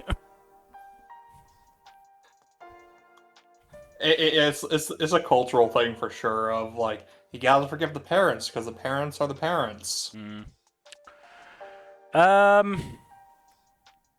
So I have this just above Mangaka's Weird Workplace. I don't think it belongs there. Okay. Like, I think I have it a bit lower. I will have to double check. Yeah, I do have it lower by a few slots. I'd say either low B, high C. I don't think it's high C, so I'm happy with low B.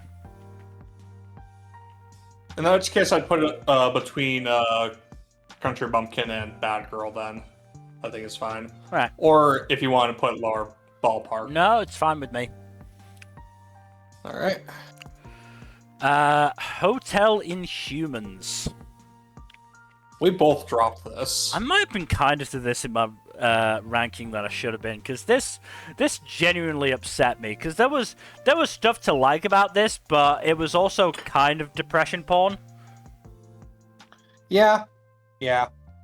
Like, I would have been fine with it just being like, okay, this is about a hotel for assassins a la John Wick, and not be like a tragedy per episode. Yeah. or per pair of episodes, as the case may be. Yeah. I don't think it needed to go that hard into being sad all the time. It is really what I'm getting didn't. at. It really didn't. I mean, obviously we stopped before the main duo could get much of a character development, but I wasn't much of a fan of what I saw anyway, I don't think. I mean, I liked the characters, I just didn't really like, you know, what it felt like they were doing with set of characters. I mean, I'd say probably, yeah. This is a step above Gorilla God for me, but I would probably put it below now.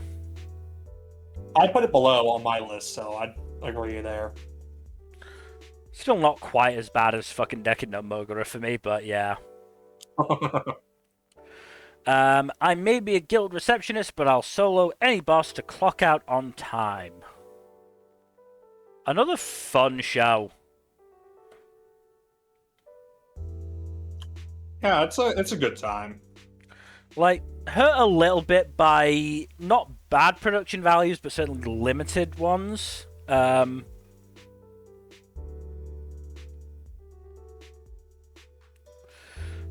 I'd probably say this is somewhere in B tier. Yeah, I would agree. So I've got this at 20th, just below Mikadono Sisters. Let's see, where's the nearest point of reference I have for this one that we've already ranked? I have it below Bad Girl. Right, okay.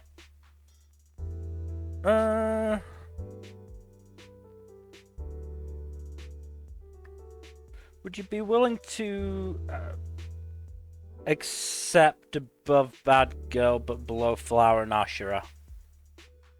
Yeah, that's fine. Okay. 'Cause yeah, I do remember liking it. There was a bit of a boring het romance in it, if I remember correctly, but I think it's not the worst boring het romance. No, it's not. I think the point. I think if I'm remembering correctly, my thought process was, it's not an amazing romance. It's a good dynamic between the two characters. Like, yeah. I liked them as friends. I just didn't really see the romantic side of their relationship. Mm-hmm. I don't think there was even a comparable Yuri ship in that show. I just really didn't like them as a romantic couple. Yeah, it felt like slightly forced. I was reincarnated as the 7th prince, so I can take my time perfecting my magical ability. Season 2. I think that's the longest name on this list. Might be. Yeah, this is trash, but it's fun trash. And pretty well animated fun trash, I might add. I still can't, like, justify putting it above C tier, but I'd say top of C. Alright. Is it wrong to try to pick up girls in a dungeon, aka Danmachi Season 5? There's only, like, what, last handful of episodes of Season 5? Yeah. Yeah, I guess so. I mean, still, it's, like, one of the best seasons of Danmachi. Yeah, it really is. Where do I want to put this?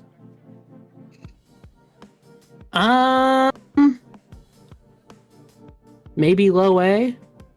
I can agree with that. Okay. Well, let's just put bottom A for now, because it's only a few episodes. Okay, sure. Alright. Ishura Season 2.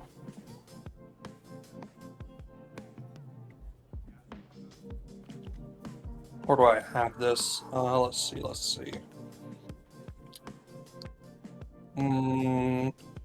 C tier, I'd say. It's not bad. It's still fairly good. It is held back incredibly badly by the production values in a lot of areas. The premise is interesting and actually does make some momentum to actually look towards fulfilling that, but it does end before the actual tournament proper starts, which does annoy me. So I put it right below 7th Prince. I've been killing slimes for 300 years and maxed out my level Season 2.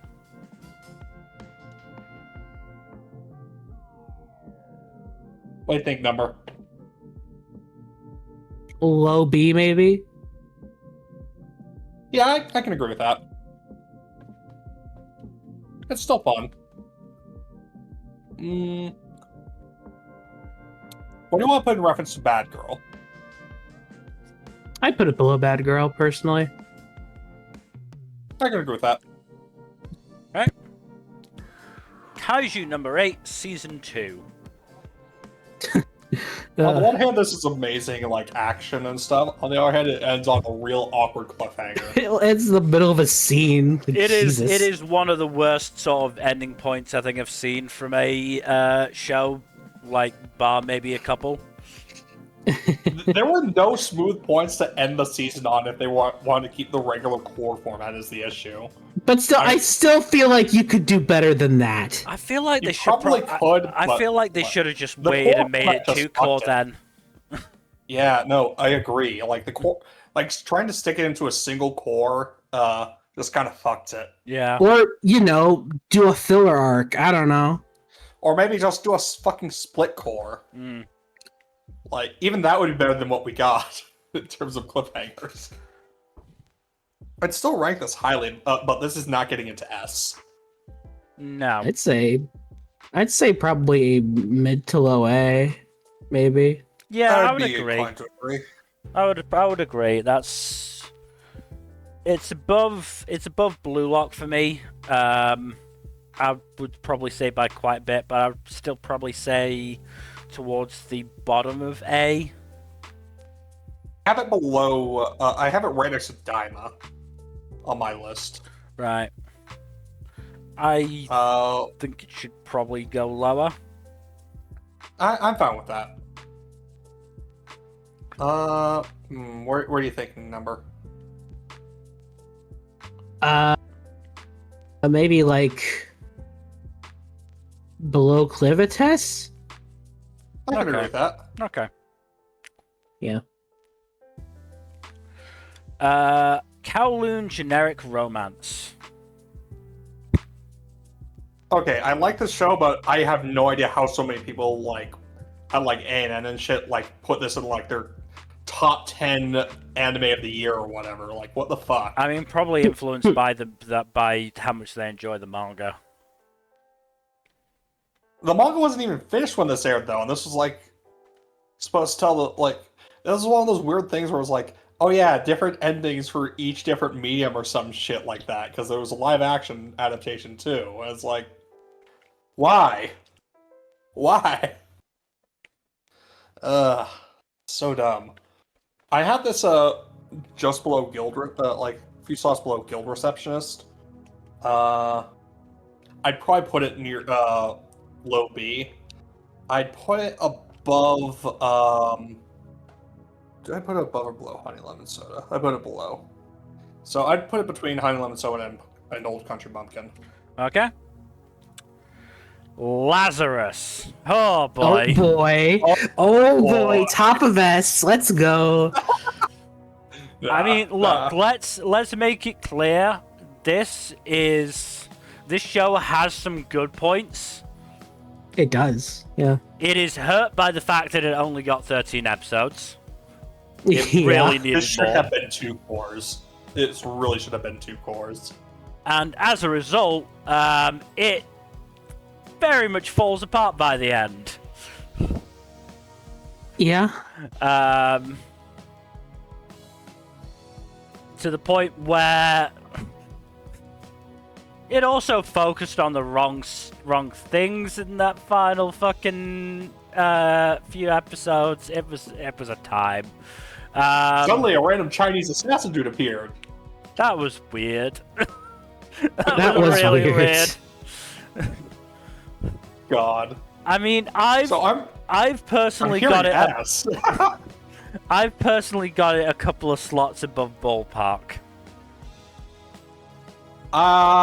Do we think it belongs in B though? That is up to you. I'd say at best bottom of B. Yeah. I kind of I'd want say to at use the it as bottom of B I or want top to of use it. C. I want to use it Yeah. as gatekeeper for C.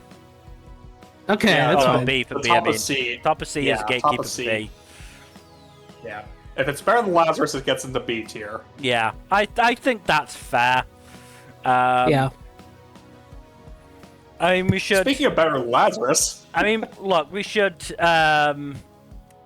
give it Lazarus its due. It was very well animated. But it was also on the worst streaming service known to man in the UK, aka All 4. And is no longer on that streaming service. I mean, HBO Max is not much better. But yes, let's go karaoke. So this one's a fun one. So like I said, It is somewhat hurt by its short run, but I think out of the short run shows it is the best executed overall. Probably, yeah. Like, it actually had, like, a pretty good story overall. Little proper coming-of-age story. I probably was too harsh to it in my list. What do you think? I put a few slots above Lazarus. Okay. I've got it I'd probably say low B. Bit below, but as I said, I think I was really harsh to it. I don't think I'd put it above Ballpark. I think I'd put it there. Yeah, bottom B is fine by me. Leviathan. Did either of you two end up watching this? I did not, unfortunately. Cool. Time is a fickle thing. Solo S. Oh, there we go. I was wondering which one. I figured it was either this I don't think there's... Like, I'm looking at my list, and I think everything else I can probably get where I want it to. Whereas Leviathan, I've got it in 5th because I really fucking loved this show. I loved it so much I bought the 3 books it's based on and read them. And watched it again with my mum. Like, I really, really liked the show. Like, I think for Tell us how you really feel. For being a 12-episode adaptation of 3 proper-length books, it actually does remarkably well. So yeah, I legitimately really, really love this show. Yeah, Solo S. As I said, I don't think there's anything else I would feel the need to use it on. Because I think, well, we've already ranked the 2 of the 4 shows above it, and the other 2, I don't think I'm going to have much argument about putting them in S. Oh, that'd be One Punch Man Season 3 and, oh, and boy. Night of the Living Cat, right? Oh, boy, looking forward to reaching One Punch Man Season 3. Odd. But first, we've got Little Miss Vampire Can't Suck Right. So I dropped this one. I think this goes in D. It's pretty harmless overall, but it's just like... It's like a couple of jokes over and over again from what I've seen, what I saw. Gotta love the shows that find like 2 jokes that work and then fucking shotgun blast them. Shotgun blast them into the ground. Yep. Where do I put it? I put it above Hotel and Humans, but below Gorilla God. So between those 2 is fine by me. Right. Licorice Recoil, Friends Are Thieves of Time. Again, shorts. So there's only so much to really say about this. It was funny, though. It was fun. It was really fun, and it made me miss Licorice Recoil. When's that movie / sequel coming out? Damn it. A1's got to keep doing fucking solo leveling to put the world to sleep. They're trying to right the worldwide sleep deficit. If Soul Leveling fans could read, they'd be very mad right now. If they were awake, they'd be very mad right now. I don't want to put it in C, but I don't think I can put it any higher than bottom of B, so... Would you put it above or below Let's Go Karaoke is the question. I probably would, but at that point I start thinking, well, I love Licorice Recoil, so I'd probably put it higher, and I don't think I can justify doing that, so I will put it up to above Let's Go Karaoke and leave it there, unless you really want it moved up. I'm not gonna push for it to go higher. It is good, but it's like It is just a few shorts, not a lot of the actual substance or anything like that, and it's great for what it is, but it just makes us want more Licorice Recoil. So Yeah. My Bashi Witches. That is another one of my drops. I have it below Guilty Gear on my list, so D tier really is dropped tier. Yeah, because again, like, I didn't watch anything for more than 3 episodes this year that I think should go in E. I mean, yeah, same. At least with maybe one exception, but we'll get to that. May I ask for one final thing? I know I'm not going to get my way on this one, but I still think this one should go at least an A.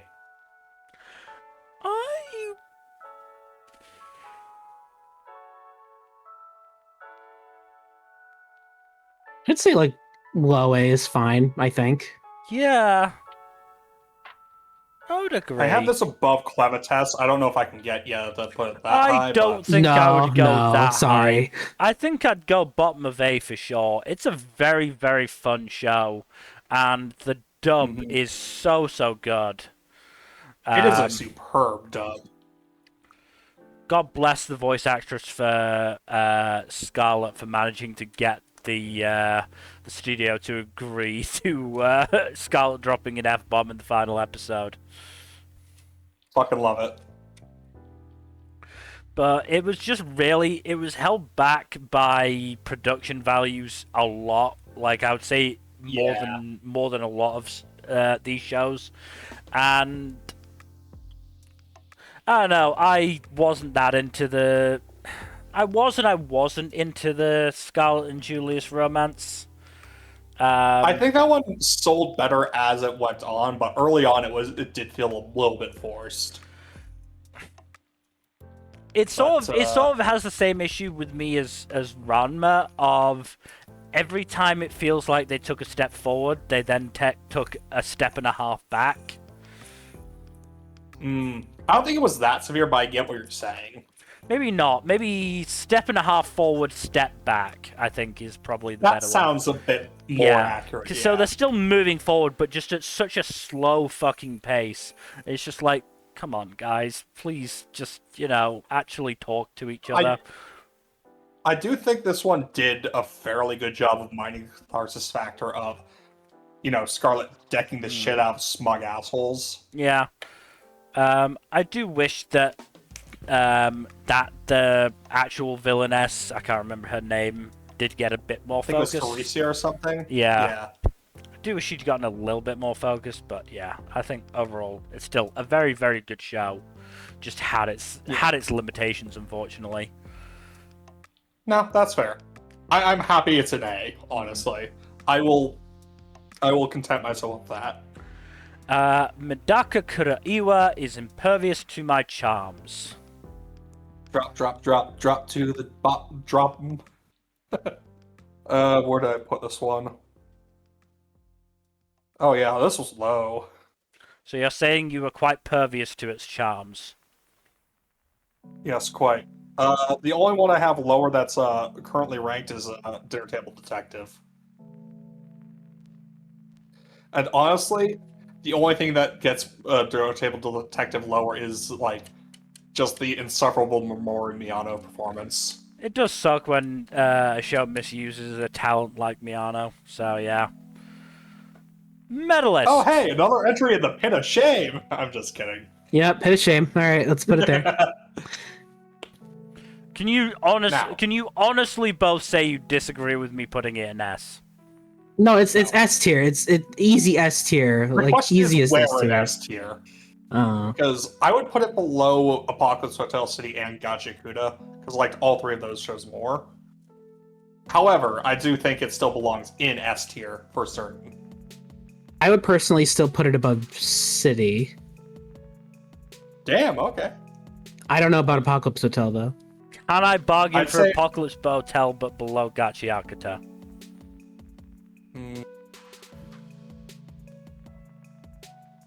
I'm okay with that Fine. personally.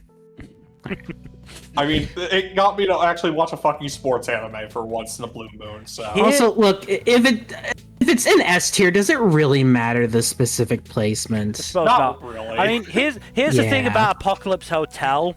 I have a suspicion that it might end up being our anime of the year pick as the one we agree on, as one we all watch. it might. Either this or It Apocalypse actually Hotel. might, yeah. It's one of those two, honestly, probably. Yeah. I would say it's between this and 2B Hero X, and I personally would lean towards Apocalypse Hotel, like looking at the list. I mean, it's those three. We'll decide when we get to the end. We'll see. We'll Yeah. see. We'll see. So that's my point. I think it'll probably be Apocalypse Hotel. That's why I'm saying for now put Medalist above, because Apocalypse Hotel is going to be moving up anyway. So Fair. again, let's move on to something not quite as strong. Mobile Suit Gundam G-Club. Oh boy. Oh boy. I mean, we mentioned with Lazarus a show that really needed more than 13 episodes. Hey G-Clux. What a fucking mess. Oh my god. Boy, you needed more than 13. You needed like I- 3 people- cores. People complained about G-Witch having just 2 cores, and this is like worse by just an exponential factor. Yeah, I would say so. And I still enjoyed this show for what it is, but it's yikes. This is a Gundam fan's Gundam on crack and heroin Yeah. and speed. Let's Yeah. add speed into the mix. Yeah. But Shah finally managed to get a win, guys. He did. Yeah, good for Char. Yeah. So above or below Lazarus? I have it Dude, fairly significantly below, actually. Really? like it. Okay. I did rank it slightly above on my end of year rankings, but in retrospect, I think we should put it just below. So I've got Lazarus at 31. Disney and Dark History sort of 34 and 37, and then G-Quux at 38. So I'm see, I thinking got- there. I have G-Quux at 39 and Lazarus at 47. Number, you're the tiebreaker. Where do you want to put it in C? Yeah, I don't know. I haven't. My problem is that I haven't watched the majority of shows in C, so Yeah. I don't really have like a metric. Okay, I would how pers- much below Lazarus do you think it goes? Just a bit below, personally. Okay. Okay. So maybe like we just put them next to each other as C tier Alright. buddies. Alright. Messy I- C tier buddies. Because I feel like they suffer from very similar issues, even though they're very different shows. They are. Yeah. I mean, remember, Lazarus had Yuri. It was doomed Yuri, but it was Yuri. Whereas It was G-Quux Yuri. Shit. shoved a, frankly, non-character into the Yuri ship. God. It's so funny how much better that show would have been if they actually did Yuri. If they just committed Like, to it. Yeah. unironically. You see, Yeah. people wanted. People were still annoyed about G-Quux because they were big about G-Witch because they were bigots. So they got to cater to the bigots by ruining a potential Yuri ship. Clearly, I guess so. Galaxy Brain moved by the suits at fucking Sunrise. Up next, Mono. So this I like also- Mono a lot. this was the show that I mentioned with Food for the Soul that I don't think managed that middle period well. So Mono has a lot of issues with like dropped threads because like you got the thread of the photo film club or whatever it is, and the whole thing of the protagonist and her best friend both being in like a sapphic love triangle that just never gets fucking mentioned outside of the premiere. And then of course you have like the photo film club just doesn't really factor into a lot of the later episodes. It's mostly just them traveling around and doing stuff. Which, it's well animated, I'll give it that. It looks great. It is one of the best looking shows of the year. But like, it's not very substantive compared to a lot of the other shows we have on like the upper half of B on up.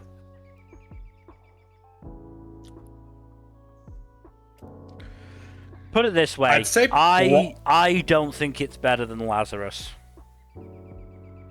Ooh, Really? That's harsh. I greatly disagree. I enjoyed I think it it for goes what in it B was. tier, but at the bottom of B tier. To be fair, I think I was probably kinder to Lazarus because there was a lot of character stuff in Lazarus that I really enjoyed, even if the That's actual fair, that's fair. overall plot massively went off the rails. That is absolutely fair. I am okay with bottom of B for Mono personally. Yeah. Bottom of B, I think, is a fair compromise. Okay. Okay. I probably was harsh to it in my rankings, but yeah. Moonrise. Do you want to rank this number, or do you want to just skip it? You know what? Well, sure, we'll fucking do it. I dropped it. Did the It's Moonrise? I don't know. I never got to that part actually. It's not a bad show from what I watched, but I do think it says a lot that I never got around to continuing it. So I also dropped it. Yeah.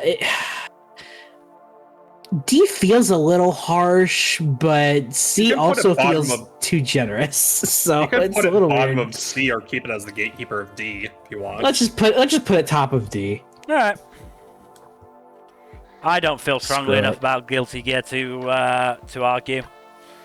Yeah. So the first of like 5 or 6 my shows, My Awkward Senpai. my. This was a nice one. This was Wasn't good. like super great compared to some of the other ones. Like, I'd say it's like upper middle overall on the ranking. I mean, I did have it was, it below. I had it below Mikadono Sisters. I had it just above. I mean, I'm fine with putting it in that ballpark regardless. Like, I think it belongs in that area for sure. Do you want to put it above or below is the question. As I said, I Let's also personally take put into it just above. Do you think it belongs closer to Flower and Ashra, though? Or do you think it belongs closer to Food for the Soul? I mean, I had it above both of those, so Okay. You know, I'm fine with putting it right above Mikadono Sisters, then. I'm willing to accept that. Yeah. It was a good have- show. I thought it was a cute romance. I thought it was a really cute romance. I thought so, too. I thought it was fairly good. It was just like, there were a lot of really good series last year. I mean, that's the issue. A tier's gonna be really fucking full by the time we're done. My Dress Up Darling Season 2. I am the only one who watched this. I can't put it in S, but I do think it belongs in A. I did have it just below Blue Box, and where else? What else did I put in that ballpark? Yeah, that seems fair. Alright. We can adjust it later if need be. My Happy Marriage Season 2. This one did suffer from the release schedule being kind of fucked. Yeah. I still think it was very good overall. I have this 100%. just below Dr. Stone in 5th for my sequels list. I don't think this belongs in S tier. If you remember when we ranked Dr. Stone, I said the show that I have in 5th I don't think should go in S tier, but I think Dr. Stone being in S is a good cutoff point for my sequels list. So I would agree. I think Happy Marriage Season 2 should still go in A though. I would agree. I have it below Daima on my list, but you don't have to put it that low if you don't think it belongs that low.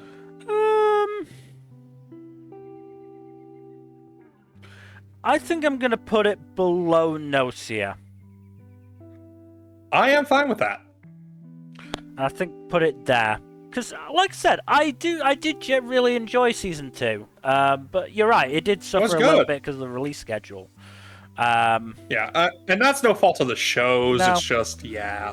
But I think Happy Marriage is one of those shows that is very consistently good to great, but never sort of exceptional, I don't think.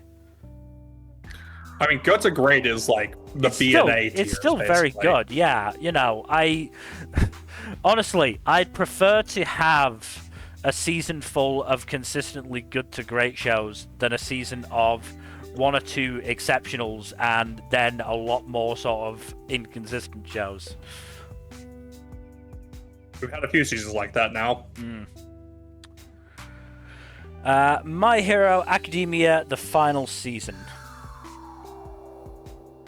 I'm hearing S. Number, where are you thinking in S? Yeah, I think so. The question isn't, is it in S? The question is, where in S do we put it? I would say I'd put it below Dandadan personally, but that's just my personal taste. I'd probably put it bottom of S personally. Okay. All right. I had it ranked I had it ranked 3rd of my sequels of the year last year, but I still think S tier is perfectly fine for it. I mean, S tier is probably going to get the biggest sort of switcheroo within the tier because of the solo S tiers that we're going to have to sort of, mess around with a bit more. Yeah. So, I think bottom of S tier for now is fine, and we can deal with it later. My Hero Academia Vigilantes. Where do we want to put this one? This one was really good. I had it pretty high on my list. It wasn't quite the top 10, but it was still pretty high up there. It was 10th for me, so it just squeaked in. I'd say this ranks like middle to high A. I would probably agree. Number? Maybe low A for me personally. Okay. I'm kind of mid A. Yeah, I think we can compromise with mid A. Yeah. I'm cool with that. I'm happy to put it below Nocia if you're okay with that, or do you want it a bit lower? I'm cool with that. I had it right between Nocia and Clevitas, so that's actually perfect. That is actually perfect then. Yeah, absolutely. Because Vigilantes was a really strong first season. That final battle was really fucking good, and the emotional response to fucking Knuckle Duster going, "I am here" to his daughter, just fucking great. Yep. Shame we didn't quite follow through with it in season 2, but Season 2 is a different thing that we will get to eventually. Yeah. But we would say it was yeah. All right. I can't help it. That song is catchy as fuck. Fuck you. Look. Up next, my status as an assassin obviously exceeds the heroes. Oh, this is a tough one for me because I mostly liked this show, but the ending really soured it for me. Ooh, that sucks. We're gonna be getting another one of them when we reach the S's. Oh no! I guess I don't want to be too harsh on it because it does do a lot of things very well. I'll probably say bottom of B. All right. I think we're putting a lot of stuff at the bottom of B. I mean, to be fair, that's the thing. Do you think it was better than Lazarus? Yes, but barely. Then bottom of B is it seems exactly the right spot. Because it actually has a coherent story. I mean, that typically helps. Necronomico and the Cosmic Horror Show is next. I really wanted to like this one, but this one is very emphatically not for me. I don't do death game anime very well, and yeah. I've seen people I've seen talking about it have really enjoyed it, so Yeah. Maybe I did like it more than Moonrise, so I'd say bottom C. Yeah. Okay. Cool. Ninja versus Gokudo. God, if this was better animated, If this was better animated, like, we could be having a real conversation about this. Because Exactly. plot-wise and character-wise, it was fucking insane. Yeah. Man, yeah, we probably would have stuck with this if it were better animated. I think I would have stuck with it if it had actually decent animation. I'm not even saying, like, great animation, just decent. Yeah. Cause like, man, like a cheesy show like this needs the animation. It needs the sauce. I take it did not have the sauce. It did not. No. It was probably on the lower side of limited. I mean, well, we're going to talk about another show that didn't have the sauce on the animation front either in a second. Low C, maybe? I think, yeah. I would feel really mean to put it in D, because I think we can both agree we didn't drop it because we were bored by it by any stretch. No, it really was not just at all. a case of we were both busy, and it just sort of fell by the wayside because of the lacking animation. Yep. Yeah. I will put it there.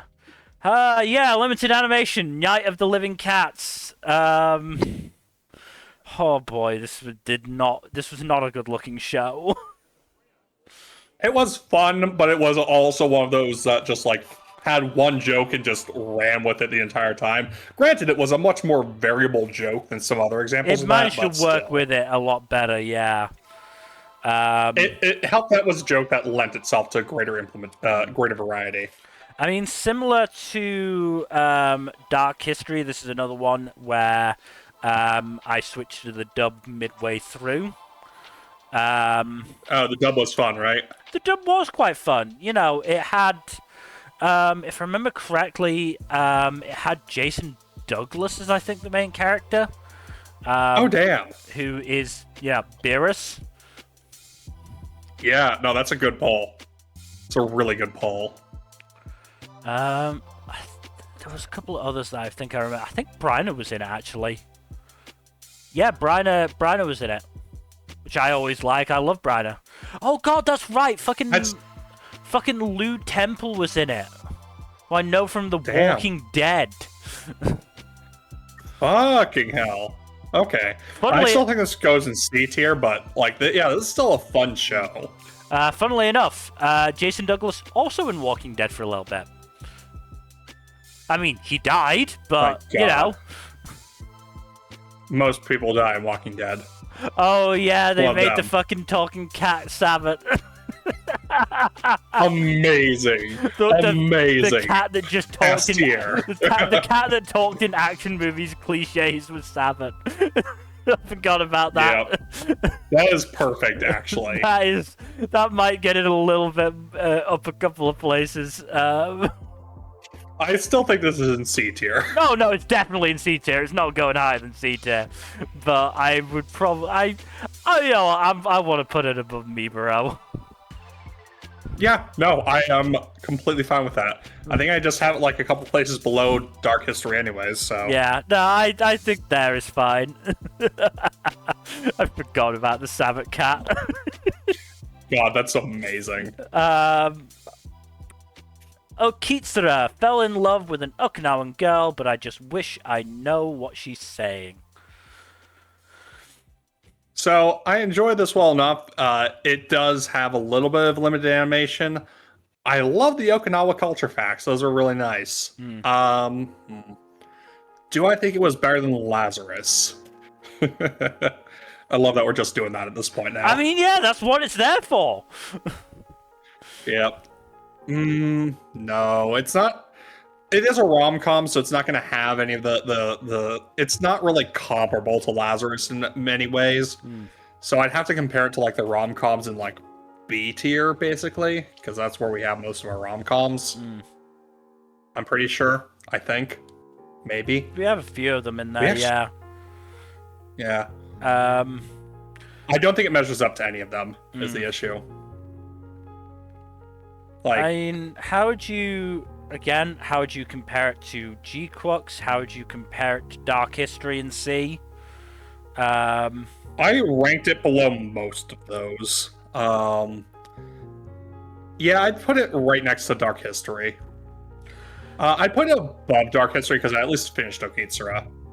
I'm going to move it to a couple of places lower because I did drop it. Fair enough. Fair enough.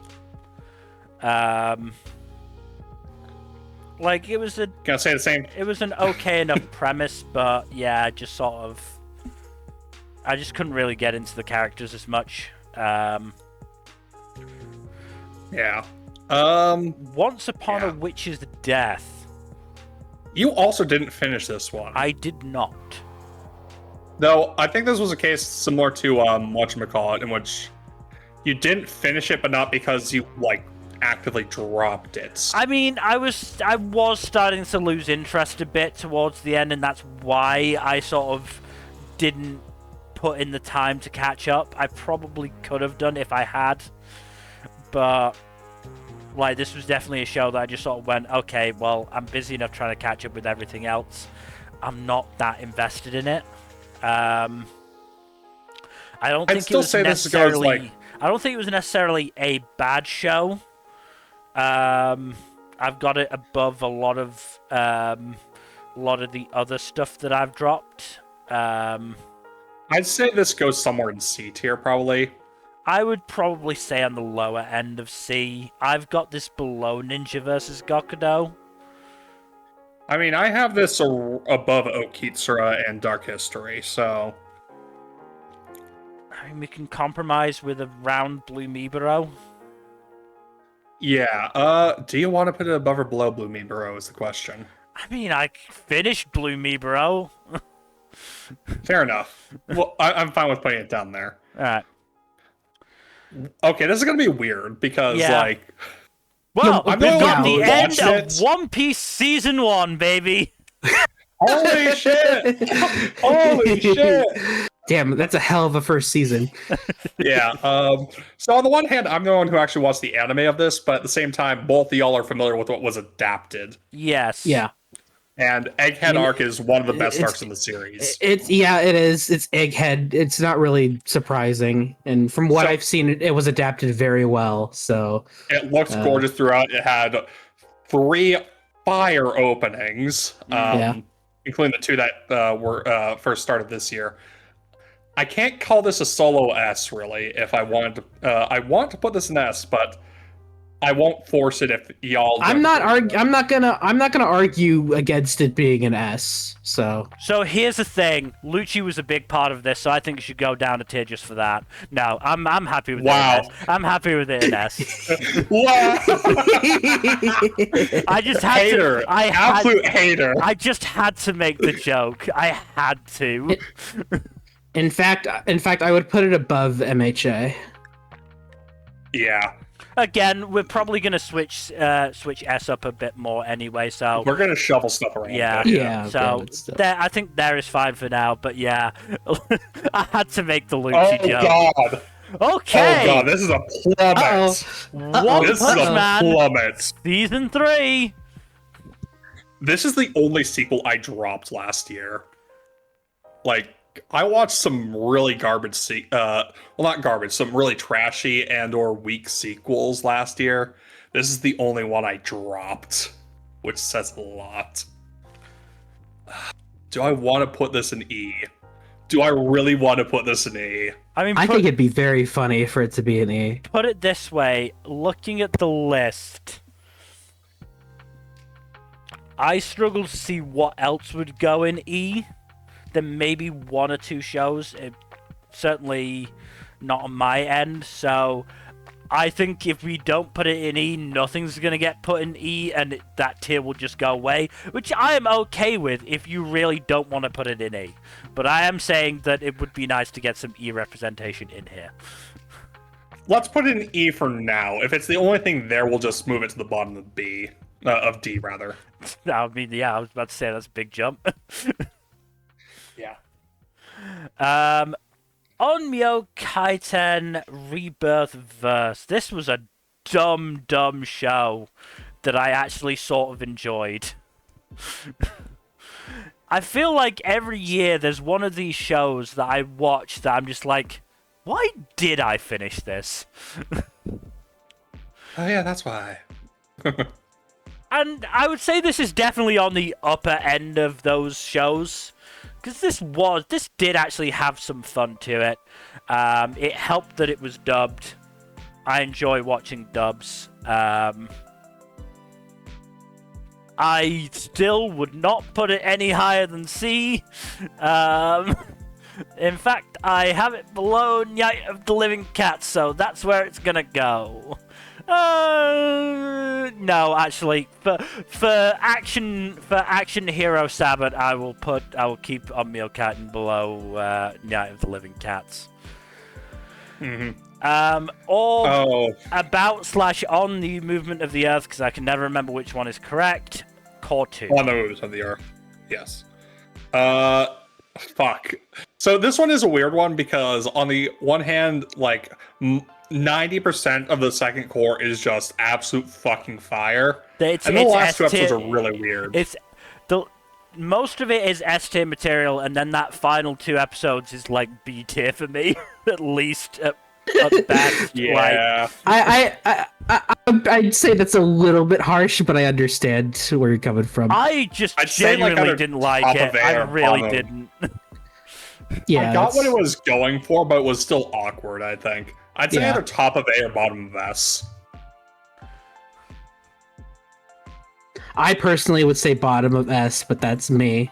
I am willing to acquiesce to bottom of S as long as we recognize the caveat of those last 2 episodes means it probably will stay bottom of S even with the reshuffle. I can agree with that. Because I do genuinely think it's a really good show overall, and then those last 2 episodes are just really fucking weird and don't make sense based on the rest of the show. I do think if it had ended 2 episodes earlier with just like that little faint bit of hope at the end, it would have been perfect. What's next? Oh god, Our Last Crusader, The Rise of a New World Season 2. Jack, where the fuck are you putting this? Oh god, this was like the 3rd lowest sequel on my list. Shocker! It was... Yeah, I know. I did put it above Blue Nmbr Core 2, but that's because Blue Nmbr Core 2 was kind of tragic. Honestly, that I'm fine with just sticking it right there, just the slot directly above Core 2 of Blue Nmbr. Fine. I didn't care enough about this in its first season to argue the point, let alone its second season. Yeah. It was still probably one of my meanest drops, though, considering I watched more of I'm Standing on a Million Lives. Why did you do that to yourself? I don't actually know. I genuinely don't know, because I hated that show more than I disliked fucking Our Last Crusade. I genuinely don't know why it lasted longer. That's Our Last funny. Crusade at least has the benefit of having a good central couple.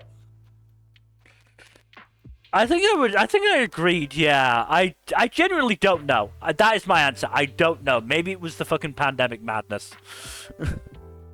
God, everyone went fucking insane over the pandemic. I think people are still insane. I mean, yeah. Like, but moving on, past the monster meat, milady. where did I put this fucking one? I did not rank this particularly highly. This one was alright. It's cute enough, had a decent world building ideas. It was just weak on the execution for the most part. I mean, I had this like a slot or 2 above Night of the Living Cat. This definitely is below Okitsura, so I'd say between those 2. I mean, if it changes your decision at all, when I first made the list, I forgot about this. God. Well, you didn't watch this I didn't one, watch so... it, but I still forgot it. My eyes just skipped over it. God. Plus-size misadventures in love. God, this show actually had some really good parts to it, and then some really rough fucking fatphobic parts to it.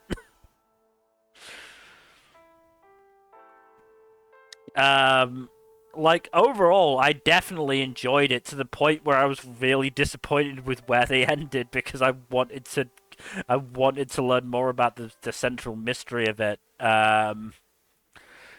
is definitely brought So- down by the unfortunate fatphobic aspects to it. So it's probably going to end up low B.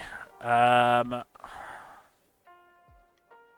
the question is where in B, because you got a lot of stuff in B you can rank it against. So I personally got it above Honey Lemon Soda. So I think probably there. Entirely your prerogative, dude. Because I think all the other B stuff there that's, not a sequel, it's above as well. So I think I'm pretty happy with it there. It's also below Fermat. So yeah, I think there is a good spot for it. It was not a bad show. It was certainly better than I feared, because I did worry that it would be entirely fatphobic instead of just occasionally fatphobic. Private tutor to the Duke's daughter. You watched 3 episodes of this, Jack? I don't know why. I don't know. Because I remember watching 1 episode of it and it was not good. Yeah, no, your assessment was accurate. It was not good. It wasn't, terrible, but it certainly wasn't one that made me go, I wonder how that ended. It was one that made me go, I made the right choice. Yeah, where did I put this fucking thing? No, it's literally right above Madaka Kuryu on my list. Alright. I'm not gonna argue.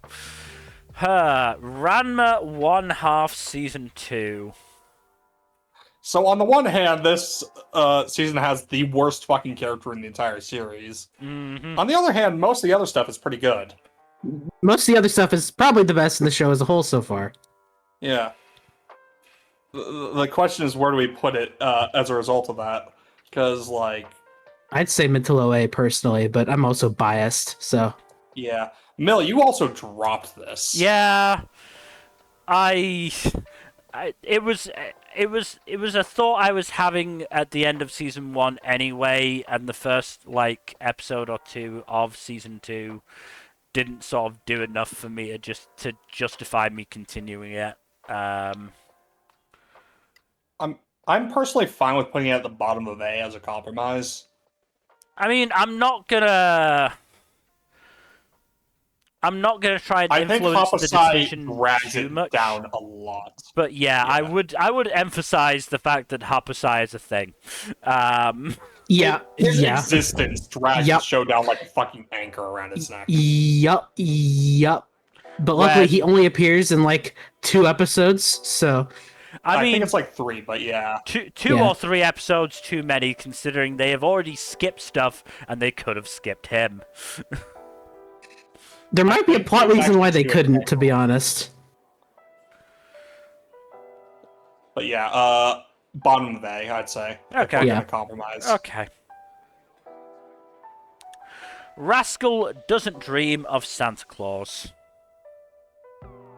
This one is good, it just has the problem following up on the first season, which was fucking incredible. Yeah, pretty much. I will note that I have still... actually watched the first 3 episodes, the first arc with my mum. Okay. And nice. I still enjoy it. I still really, really like it. I watched it dubbed for the first time, so that was interesting as well. The dub is good. Huh. The dub is definitely good.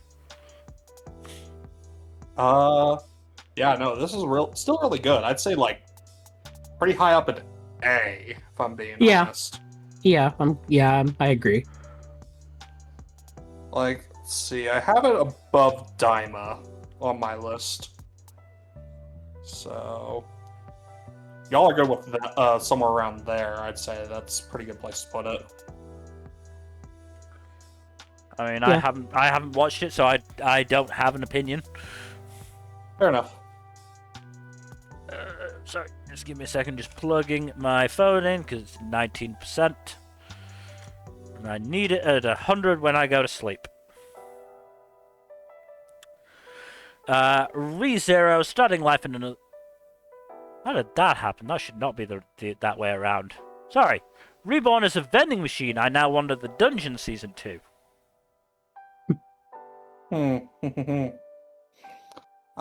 This was fun. Pretty cute. But it is kind of held back by production value stuff. What do you think, Nmbr? I still say probably low B. Mid to low B. Yeah. I have it below Killing Slimes on my end of year list, if you think that's reasonable. I'd personally put it above. I mean, either way, I'm fine with it. Yeah. Okay. They're comparable. Now, ReZero starting Life in Another World Season 3. A tier, right? I kind of want to say yes. Really? Okay. I think that might be a Maybe. little bit. That might be a little Yeah. bit generous. Yeah. I mean, if I remember I'd say correctly, really high A. if I remember correctly, similar to Danmachi, it was the last few episodes of Season 3. So season 3 was weird because it was 16 episodes and it was split across the 2 cores. Yeah. So this was 8 episodes. Right, okay. So most of a proper core, and this was Yeah. mostly the action stuff. Like the first half of the season was like setup mostly. And the action was actually pretty well animated. This one had the Garfield fight, for example, which was fucking superb. I didn't realize a fat lasagna-loving cat appeared in ReZero.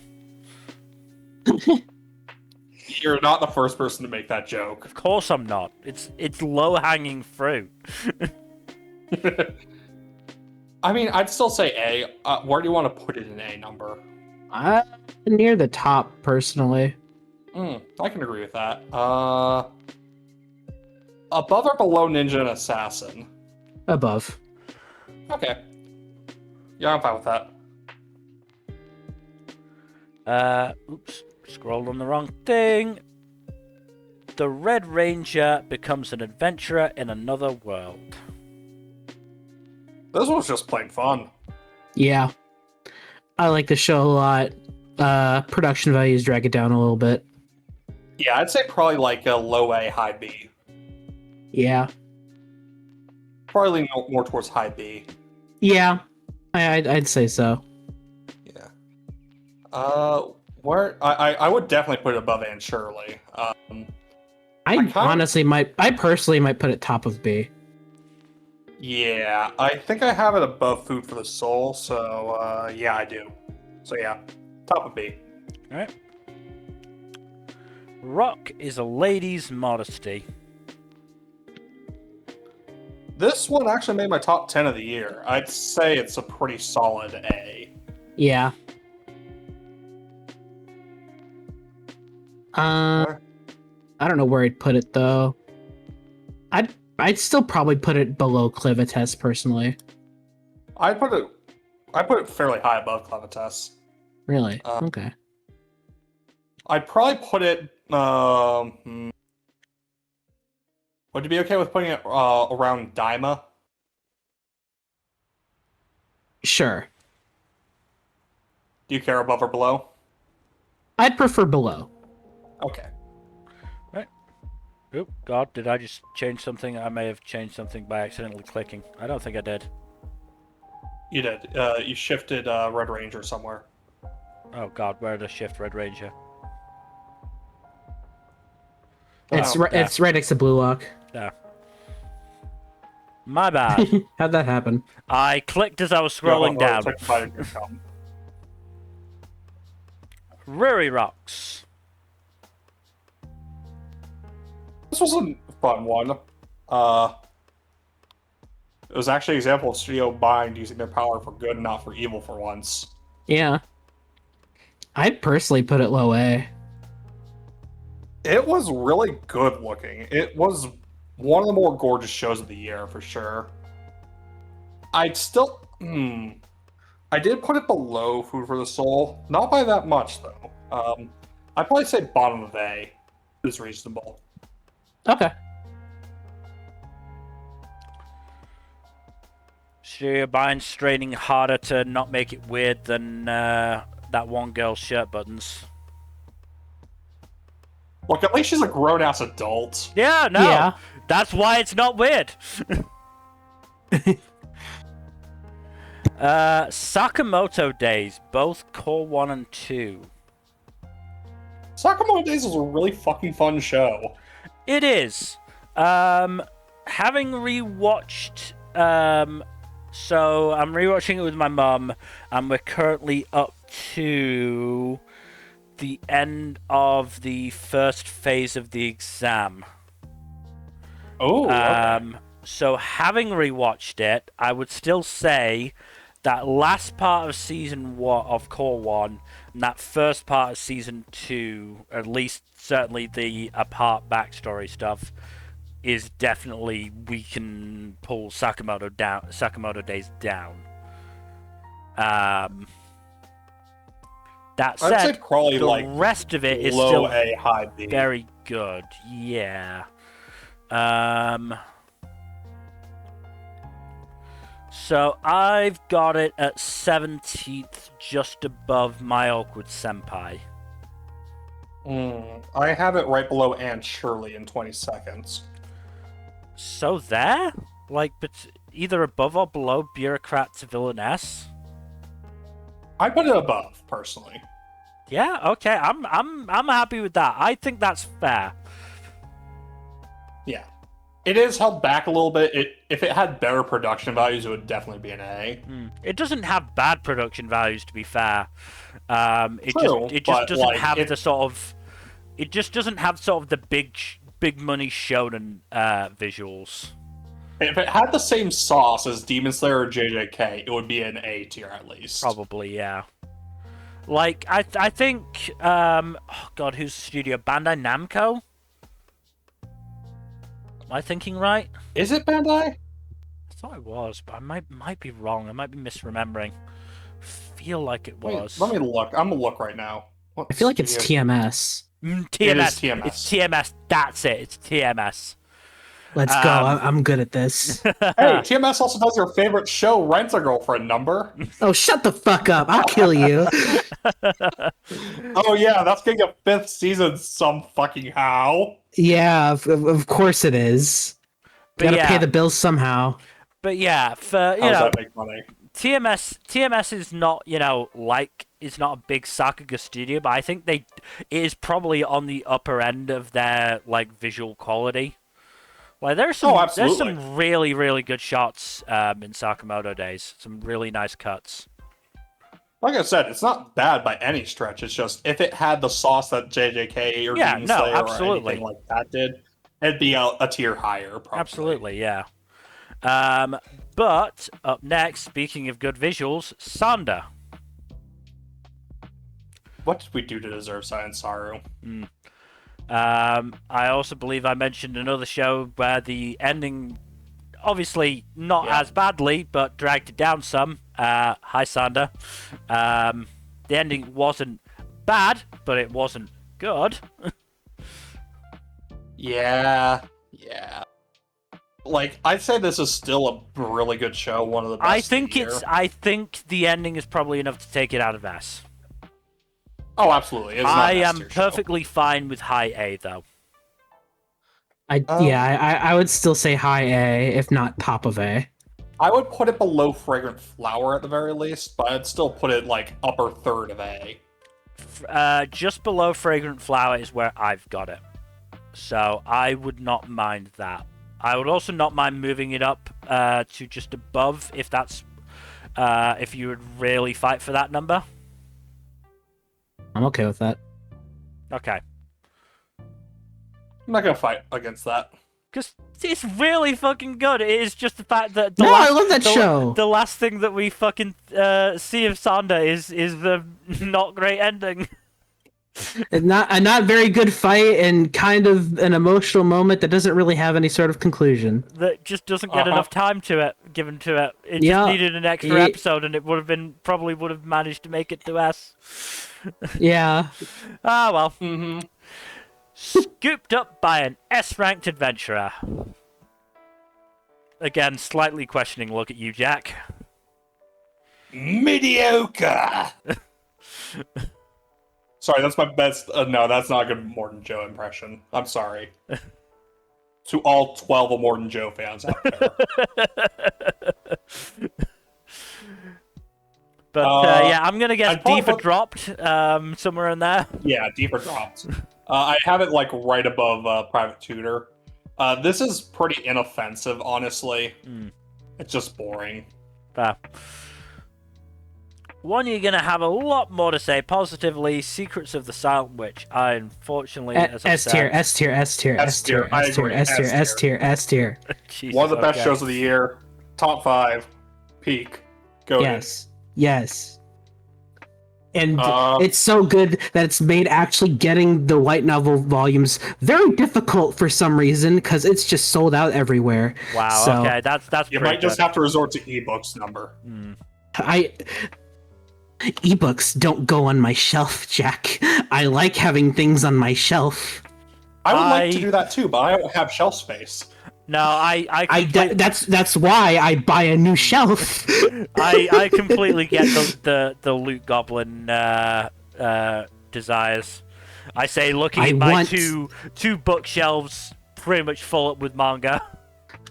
One day I want to have a room that is wall-to-wall manga and or light novels and also comics here and there. Yeah. But mostly manga. If you Also, here's the thing, Mill. I have this ranked above literally everything that we've ranked so far, except for City and Apothecary Diaries. Right.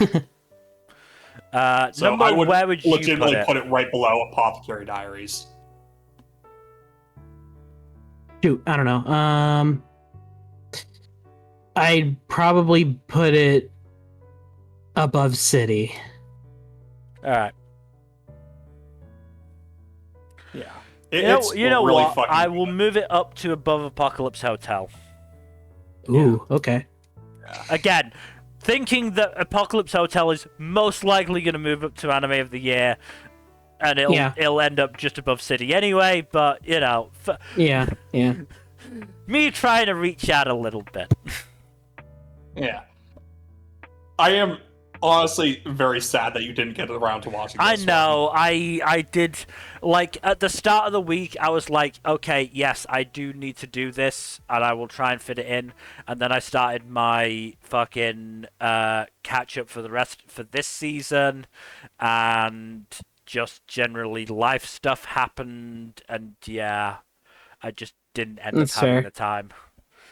We just know you would really like it. I'm sure I would. Honestly, just... I've seen a couple of clips from it, and I just looked at them and went, oh, those are really good. I quite like them. Like, the one in particular that still sticks in my mind is the main character falling down the stairs, but sliding down them on some kind of air barrier. Yes! Yes! It's so good! Like, that was the scene that made me go, I do need to try and find the time to watch this because I think I would really enjoy it. But yeah, unfortunately, it just did not happen. Yeah. See you tomorrow at the food court. This one was fun. There's not a lot to it. No, unfortunately not. It's I would say, I mean, having not watched Captivated by You, it's probably in the middle of those sort of short run shows in summer. I'd say so, yeah. It's still better than Captivated by You by a fair stretch, but I don't think it escapes C tier. No, I would definitely agree. I would definitely not put it above Lazarus.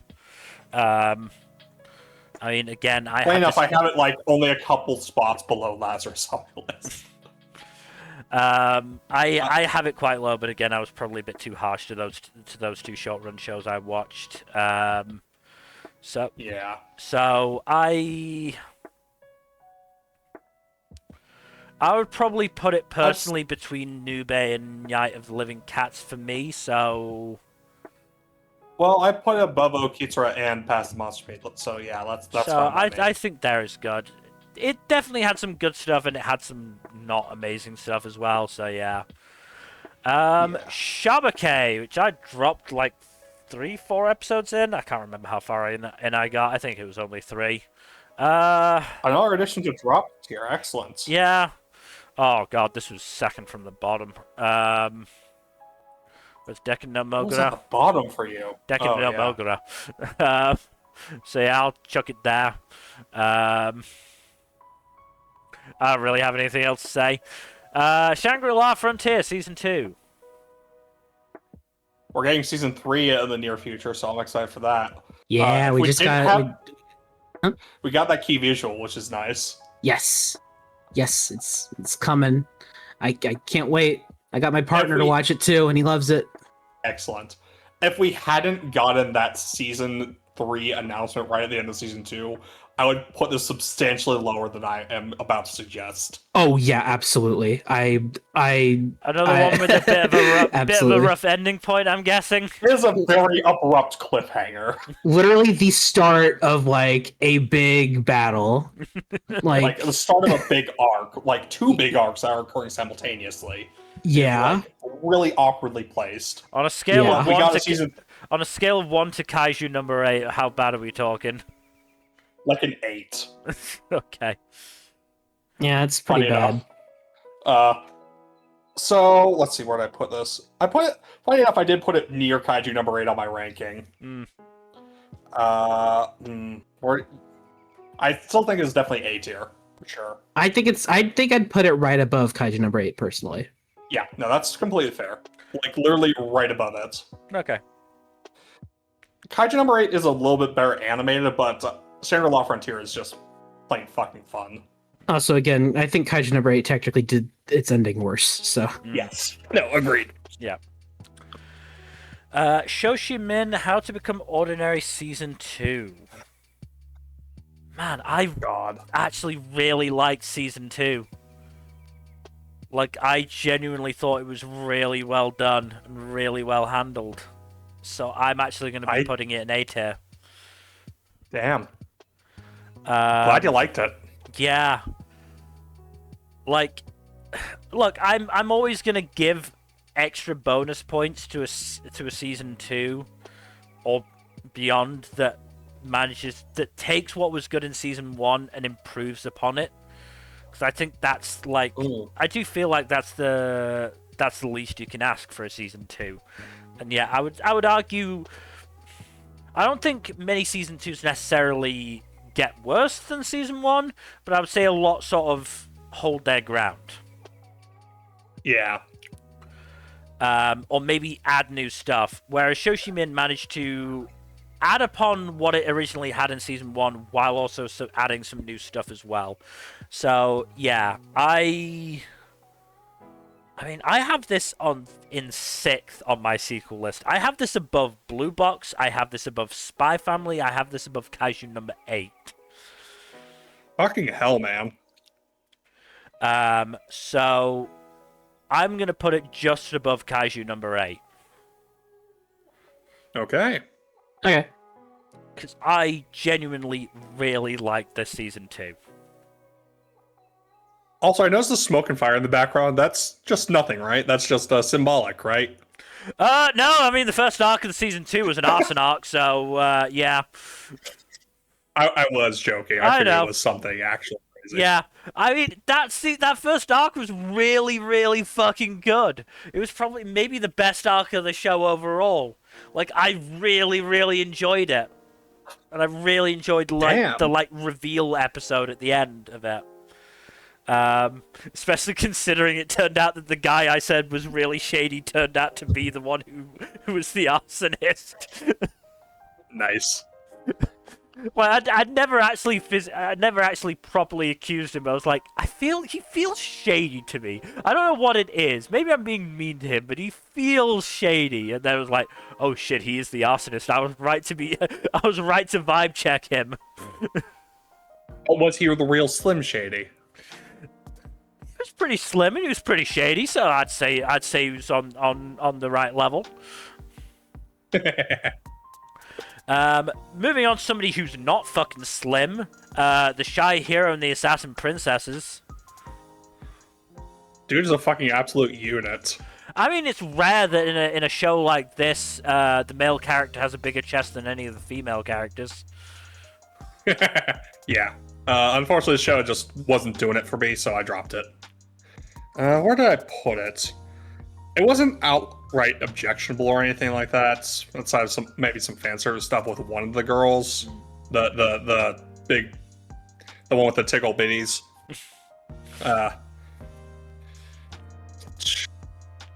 Where do I put this? She had to get attention somehow. She knew everybody,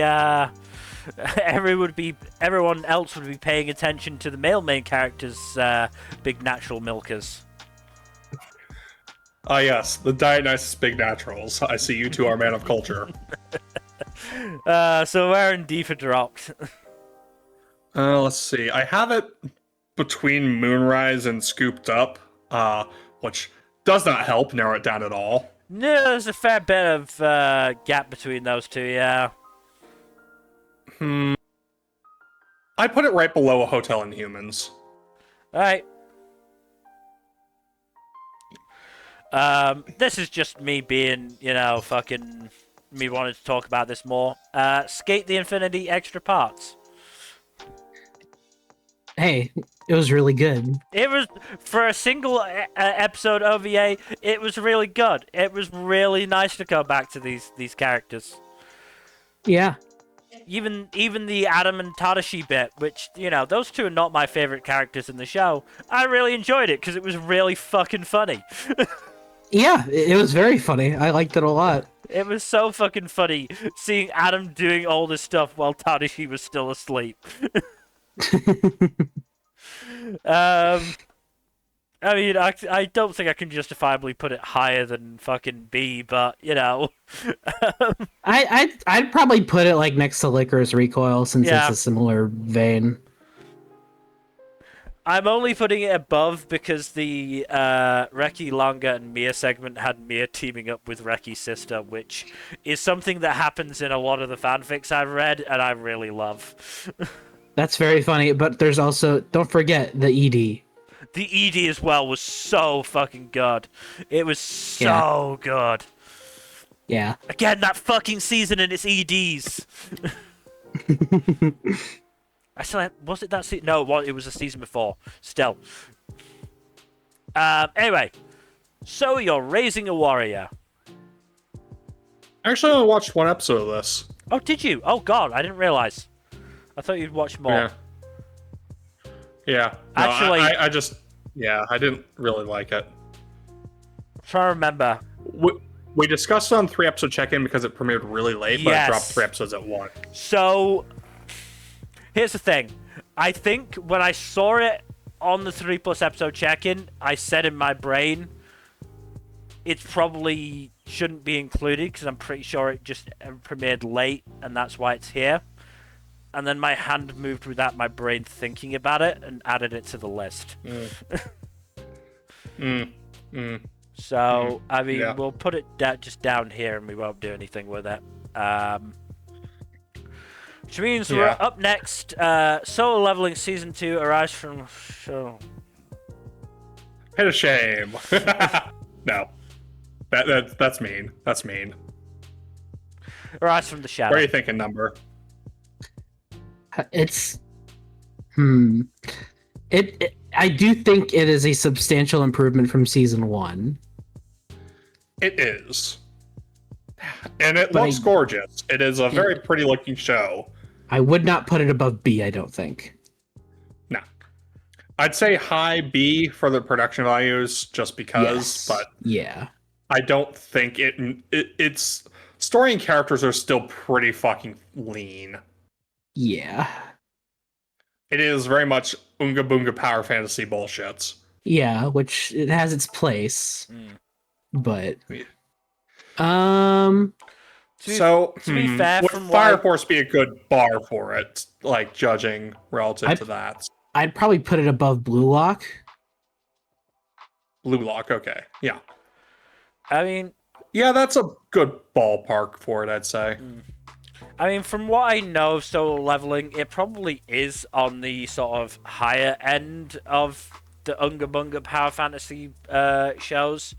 It's just that there bar is is more kind of, thought put. That bar is low. Yeah.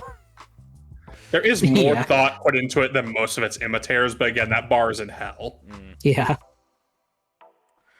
Like there is some subtext, like especially with the last arc of season 2, for example. Like you can tell that there's a lot of subtext in there about the whole relationship between Japan and Korea, even if they, excised a bunch of that shit in the anime for whatever fucking reason.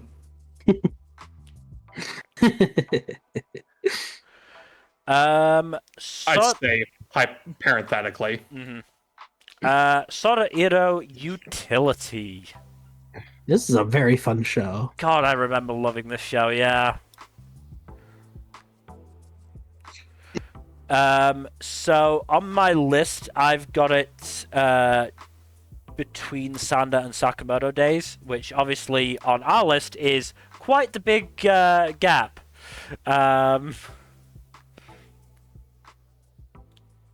But I would genuinely say A tier. I would probably say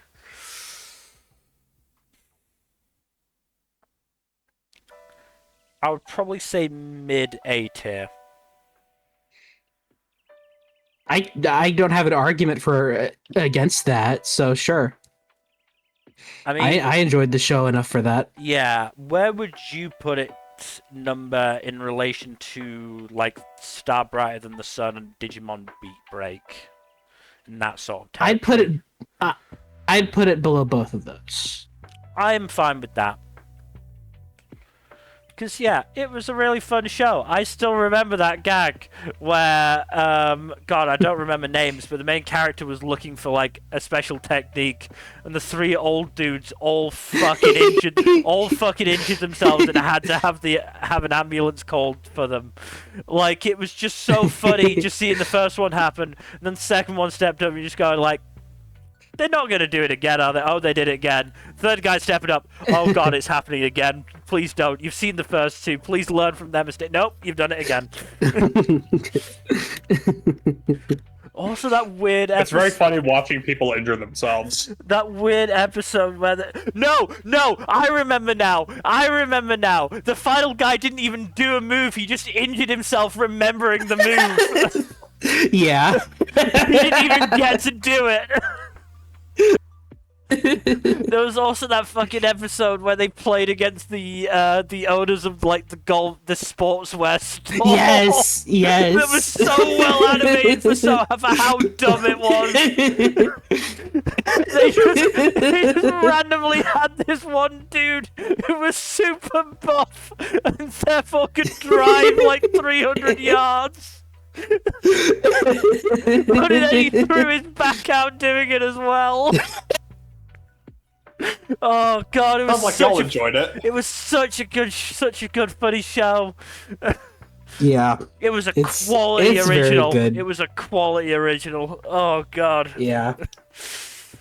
Anyway, Spy Family Season 3. Good stuff. Where do we put it? Probably slightly weaker than Season 2, but again, that's more because of the quality of Season 2, I think. This definitely had some good stuff. And Season 2 was also the boat arc, which was fucking superb. Nice boat. Nice boat. Very nice boat. And we still had some good arcs in Season 2. We had the spy shit with Lloyd and Yuri, which was really good. Probably one of the few good uses of Yuri. Yeah, because it actually, leaned on the tension involving him potentially running afoul of Lloyd in a work capacity. Yeah. I mean, it kept him away from Yor, which is basically what you need to do to make Yuri sufferable.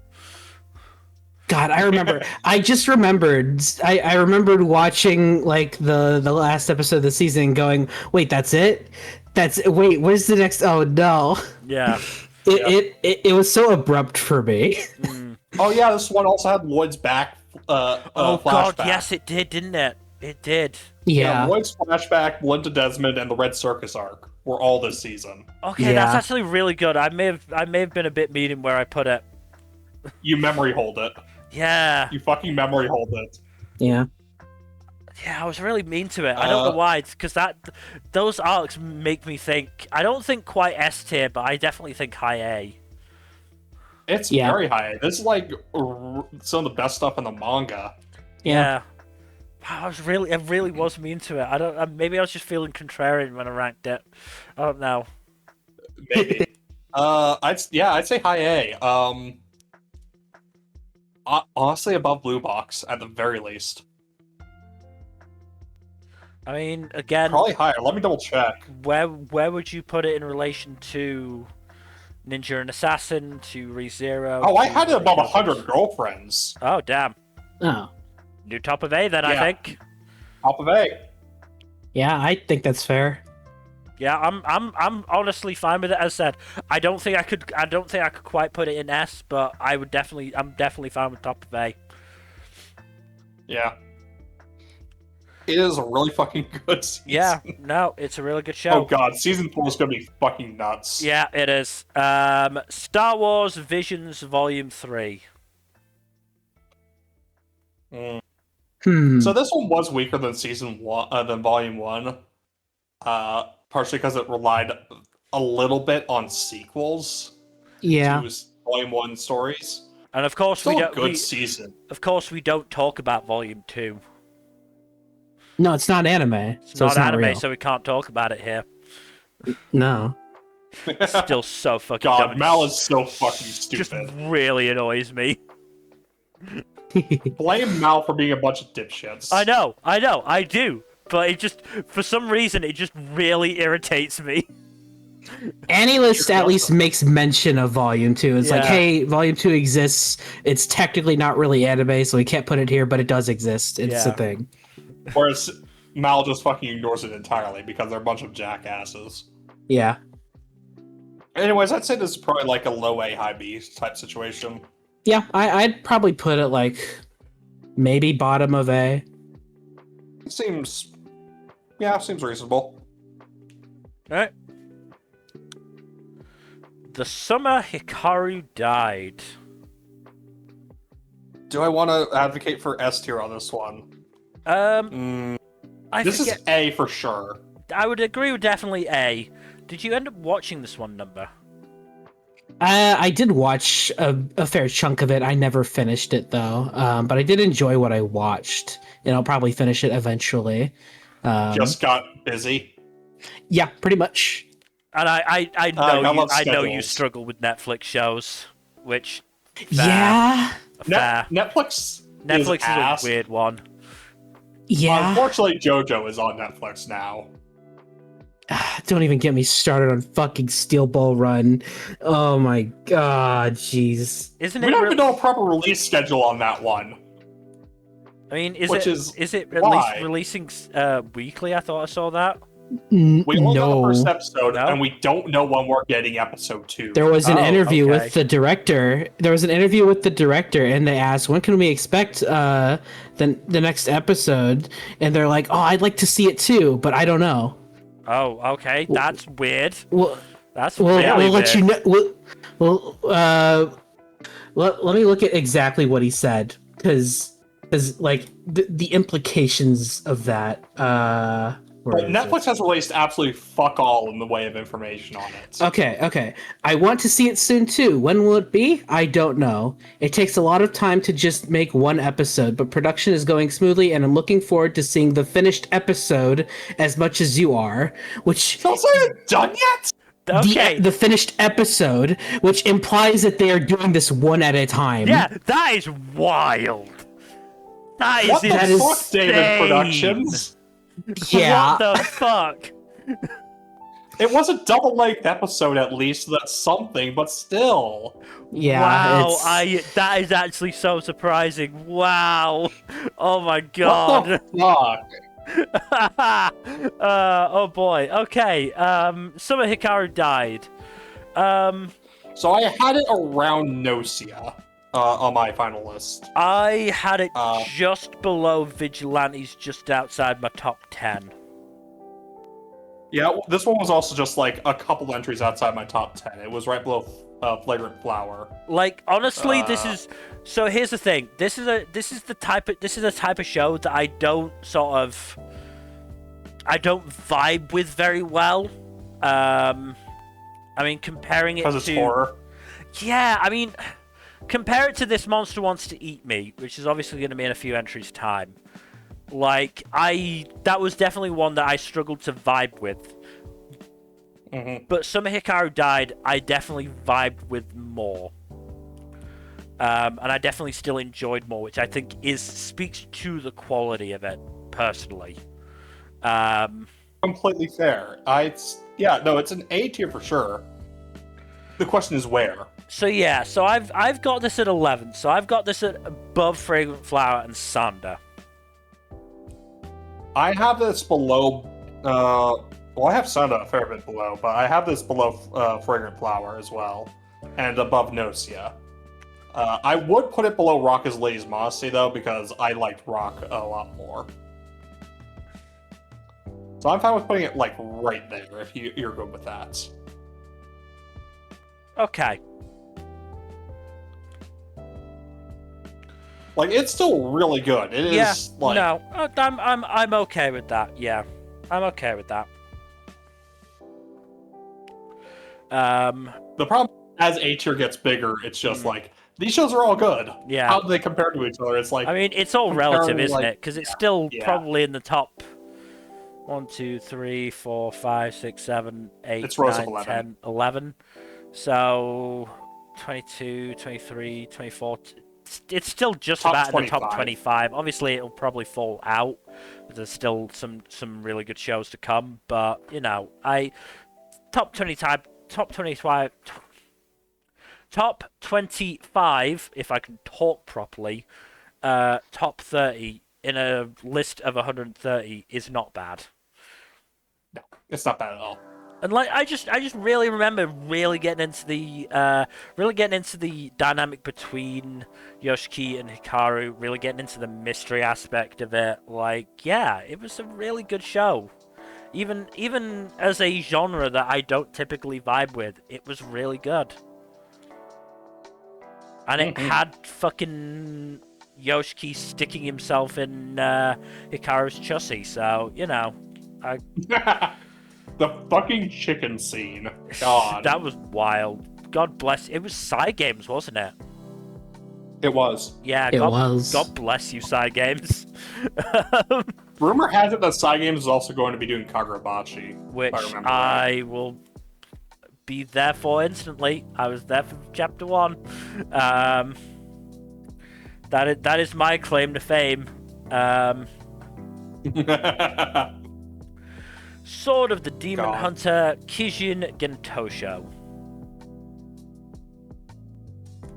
I forgot. I watched a bit of this. That's a good sign. Oh, so It's- that means you're going an S with this, right? Yeah, totally. Solo I mean, S. it was. It was pretty good from what I watched. It wasn't bad. I just didn't really have the motivation to continue. Also, it was on High Dive, so you know. Yeah. No, I get you. I totally get you. Yeah. So probably D tier, probably top of D tier. I'd liked it more than Moonrise. All right. Number, I think we're going to have to get High Dive for the next season because of a couple of sequels, or because of one sequel in particular for the two of us. Last Boss Queen. Damn it. Damn it. Okay. Why is that getting another season? I liked that show, but why is it getting another season? Apparently, it made enough money to merit it. I guess so. Damn it. Takapi's Original Sin. Another solo show for me. Yeah. This was really good. I'd probably put it. Your solo S, though, is the question. No. I did not like it enough for that personally. Oh, I think I know what so- you're going to use it on. I think I know what you're going to use it on. Do you? Yeah, I think so. We'll see. I have an idea, yes. We'll see. I think we're onto the letter it falls under.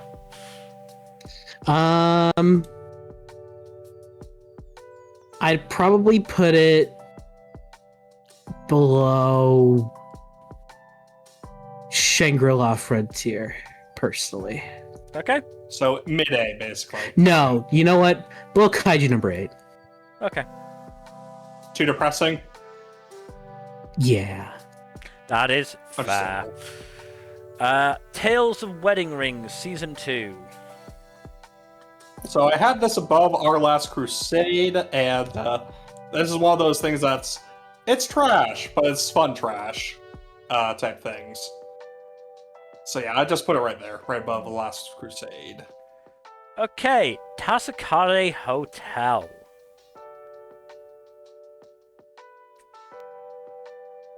I did not actually manage to catch up on this, unfortunately, but yeah. Okay. What I watched of it was still fairly good. It just was a bit limited by production values.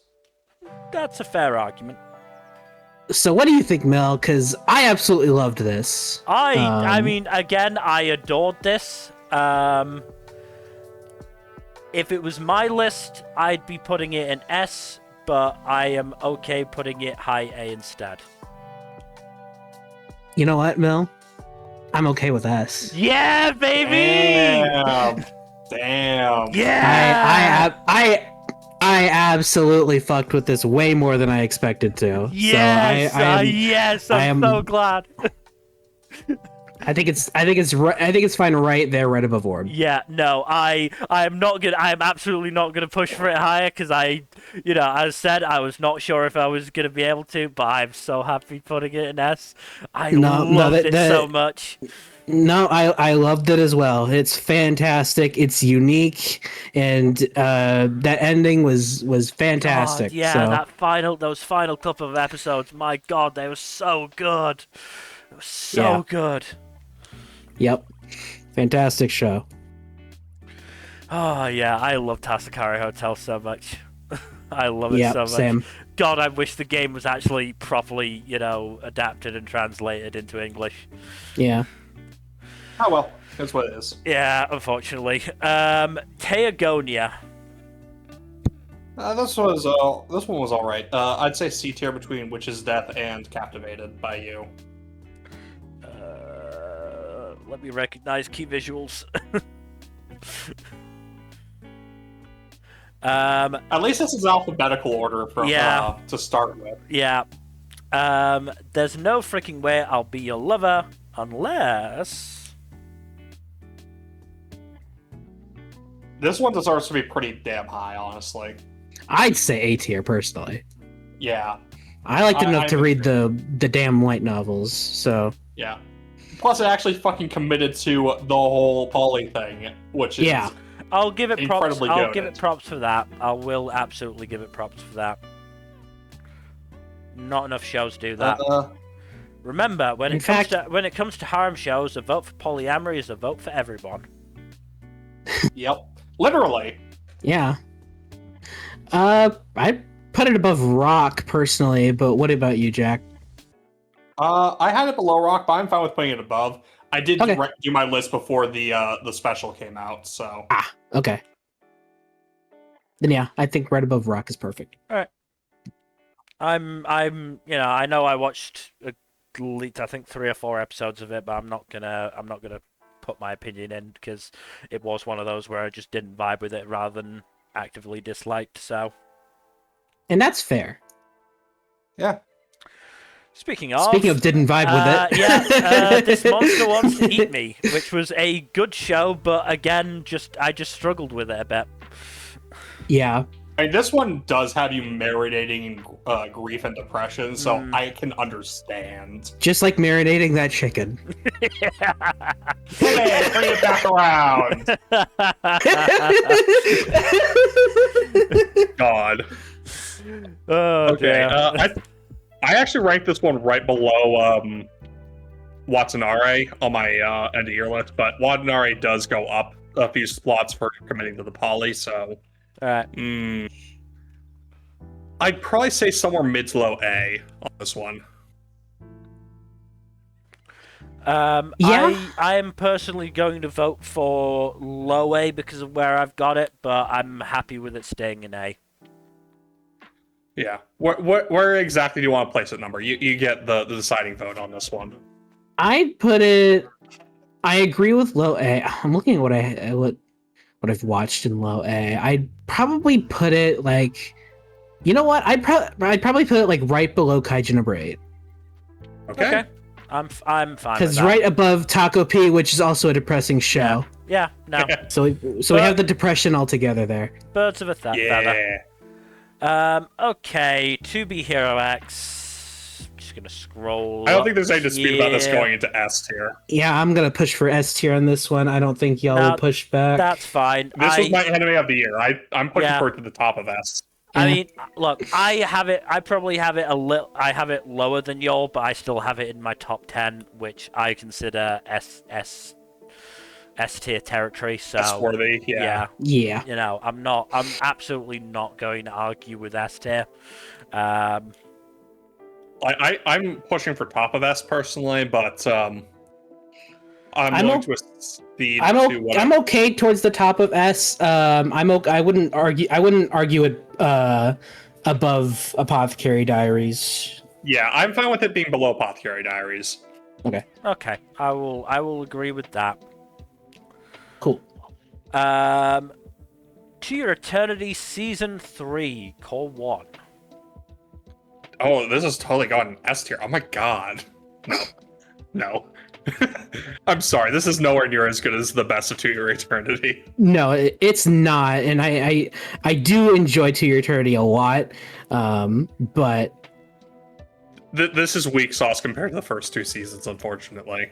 it is, at least at this point, at least at what it covers here. Yeah. This also has, like, the worst overall arc in the series with, what's his fucking face? Yeah, which is kind of messed up because, like, thematically, I think it's great, but it's just the problem is the character involved.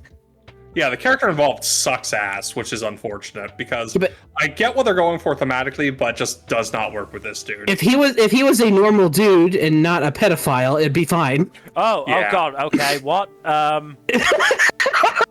was just sort of half paying attention, you don't waiting for a laugh. understand. He's just the porn. He doesn't actually do anything with actual people. God, Ugh. Right, okay. I've seen arguments like that. God, he's still gross. He's still fucking gross. He's still gross. He hasn't done anything, to be fair, but he's still gross. He's still gross. So what? Mid to low B? Low B. I'd say probably bottom of B. I'd still put it above Assassin. So not quite. Yeah. Yeah. I'd say it goes below Mono for sure. Yeah. I think right there is fine. Cool. Toilet Bound Hanako-kun Season 2. So we've got both cores 1 and 2 in here. It goes in the toilet where it belongs. I can't even joke about that. Because this was a really good season. Where did I put this? It was second in terms of sequels for me. This one just barely got edged out of my top 10 sequels. And it was a really good year for sequels. I'd say probably like high A at the very least. Mid to high A at least. I honestly If you kind of want to say it... S, I won't gainsay you on yeah, it. I mean, I'd probably put it bottom of S, maybe just above all, but like I genuinely kind of want to put it I'd say bottom in of S. Yeah. Because if we're going S, bottom of S. Yeah, because I really like Hanako-kun. I like Hanako-kun in general as a series. I think it's a really, really fun and interesting series. It is really good. And I think season 2 covers some really good stuff. The only thing I'm going to dock it on is it ends on a really mean cliffhanger. It does end on a mean cliffhanger. It does. And considering it was an absolute fucking shock to get, not just a season 2, a 2-core season 2 to begin with, like, We're not getting a season 3, at least not anytime soon. Yeah. I mean, what, 2025? It first aired in 2020? Yeah, it went to 2020. So it was part of that incredible season. 5-year turnaround's not great. God, Winter 2020 blew at least spring and summer of that year out of the water. I know they were affected by COVID, To be fair, but even then, neither of them were particularly strong seasons. We've had a look at them. Yeah. But we should move on to something else that is very different tonally. Tojima wants to be a Kamen Rider. This is your baby number. Is this going to be your solo S number? No, I don't think so. Okay. But I do really, really like the show. I would probably say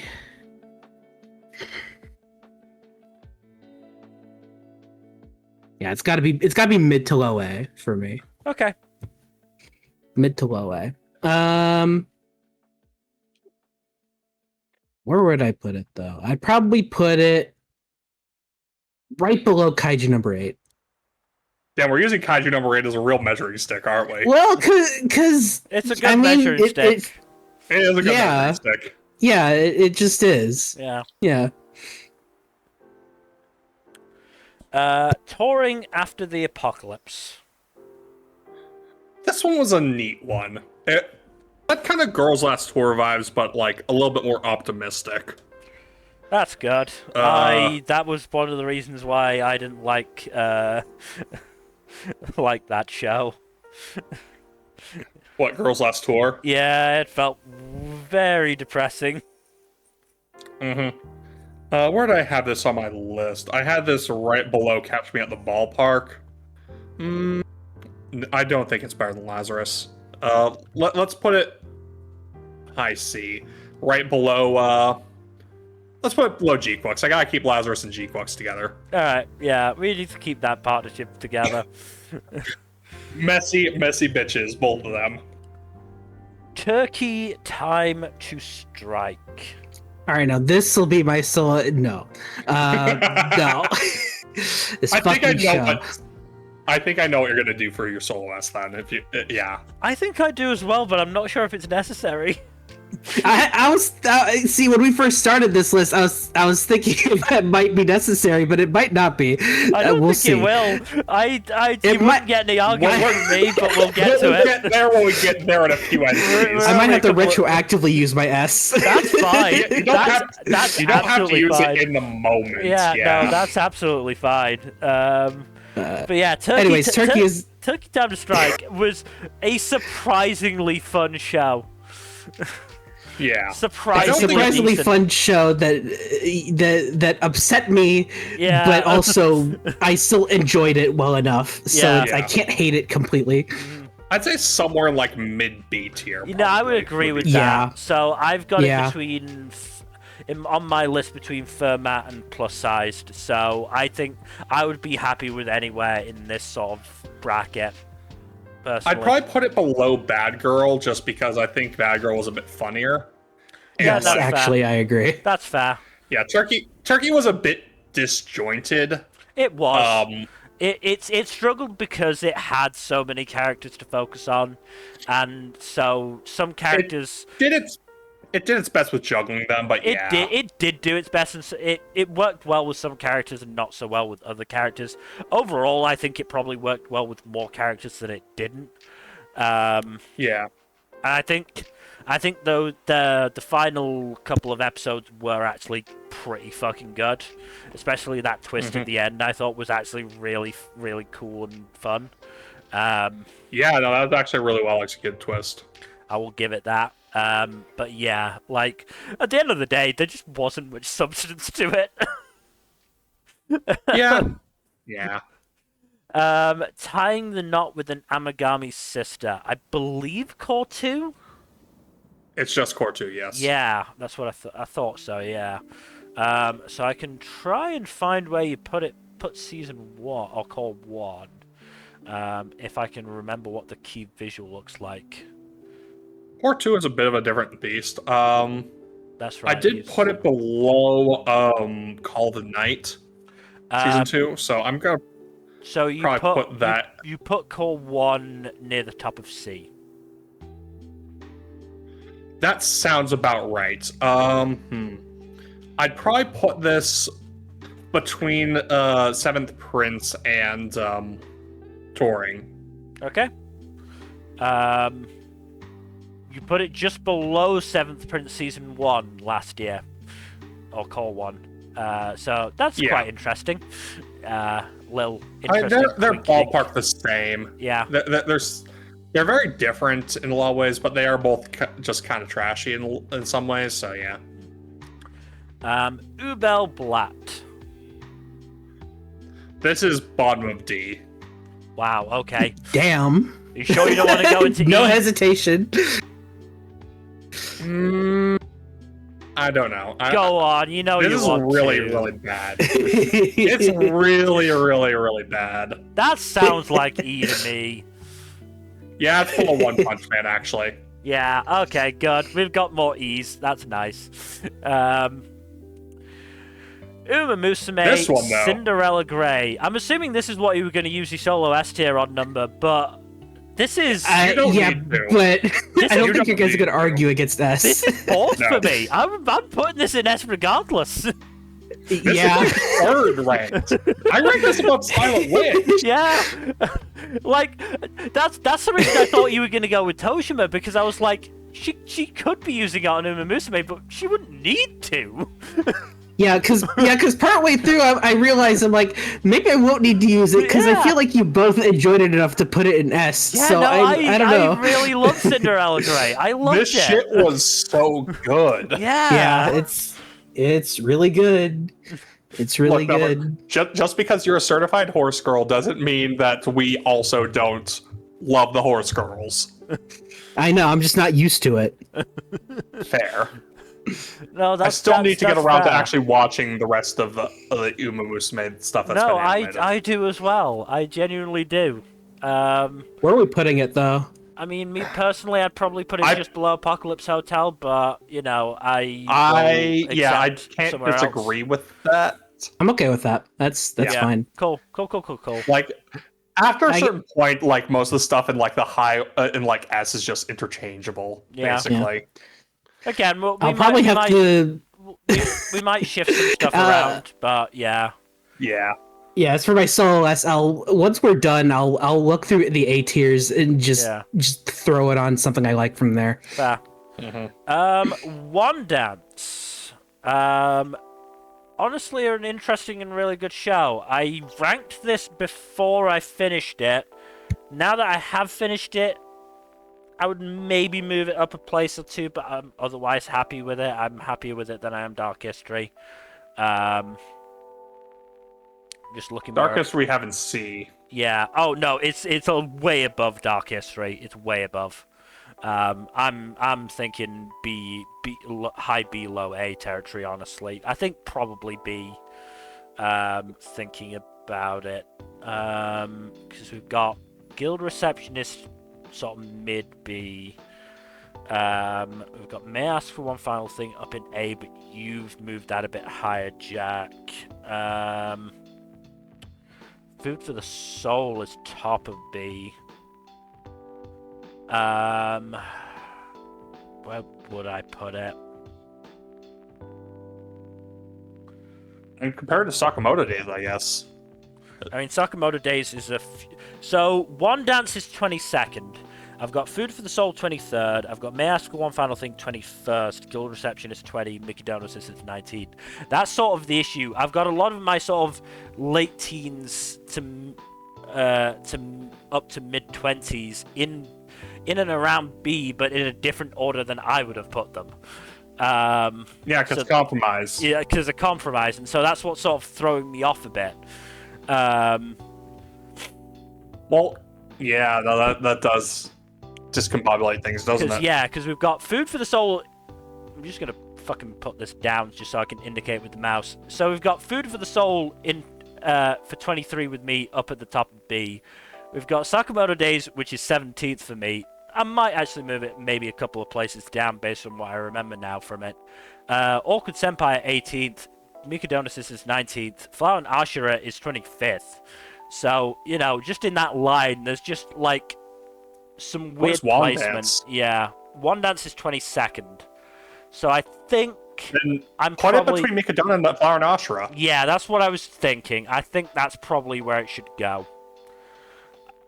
Genuinely a show I really enjoyed. Characters were really good. I think the ending point was awkward, but not terrible. It probably could have done with one more episode, but what we got was still very good, I think. And, you know, Yes, the CG was a bit ugly, but I think it overall worked fine. We've had higher rated shows with uglier CG, probably. Yeah, I mean we put X-Arm in S, so you know God. we didn't, but yes. The Water Magician. If I had to use a single word to describe the show, it'd probably be disappointing. That sounds like a D. Nah, it's not D D. for disappointing. Yeah, I Almost watched like nothing. one episode. I watched like one episode and I dropped it. I mean, if I Yeah. remember correctly, Jack, you finished this? I finished it because most of it was actually kind of fun and neat, but like the final few episodes were just like kind of a mess. Cause I was going through the lists just to like I start with 3+ episode and note everything down, and then I check the other two to just make sure that I've not missed anything that's starting late, for example. And I remember going through it and seeing Water Magician in both the mid-season wrap and going, huh, okay. I can't say I expected that. Yeah, I'd say this one goes between Teogani and Witch's Death. Like that's probably the best I'm going to give it. All right. This one was cute. Welcome to Japan, Ms. Elf. This is a cute one. What are we thinking, number? Because this is it does have a unique isekai aspect compared to most isekais, where it's like him actually going back and forth and being able to take guests with him. Yeah.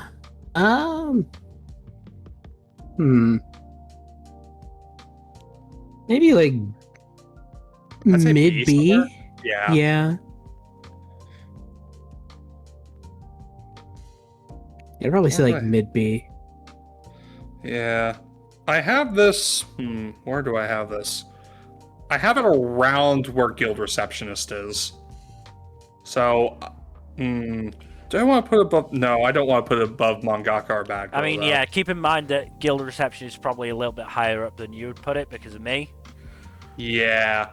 Do you want to put it above or below the duo of Vending Machine and Killing Slimes number? I'd say above. Okay. And Turkey then? Below Turkey? Yeah. All right, Yeah. cool. Windbreaker Season 2.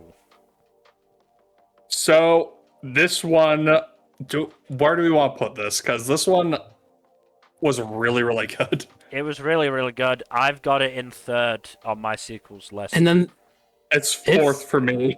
it's very good, but let's also not forget that endpoint.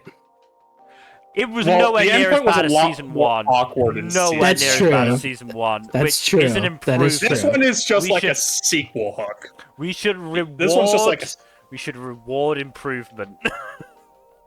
also like this is more of a sequel hook than like an outright like Yeah. cut off Cut off mid arc, cliffhanger.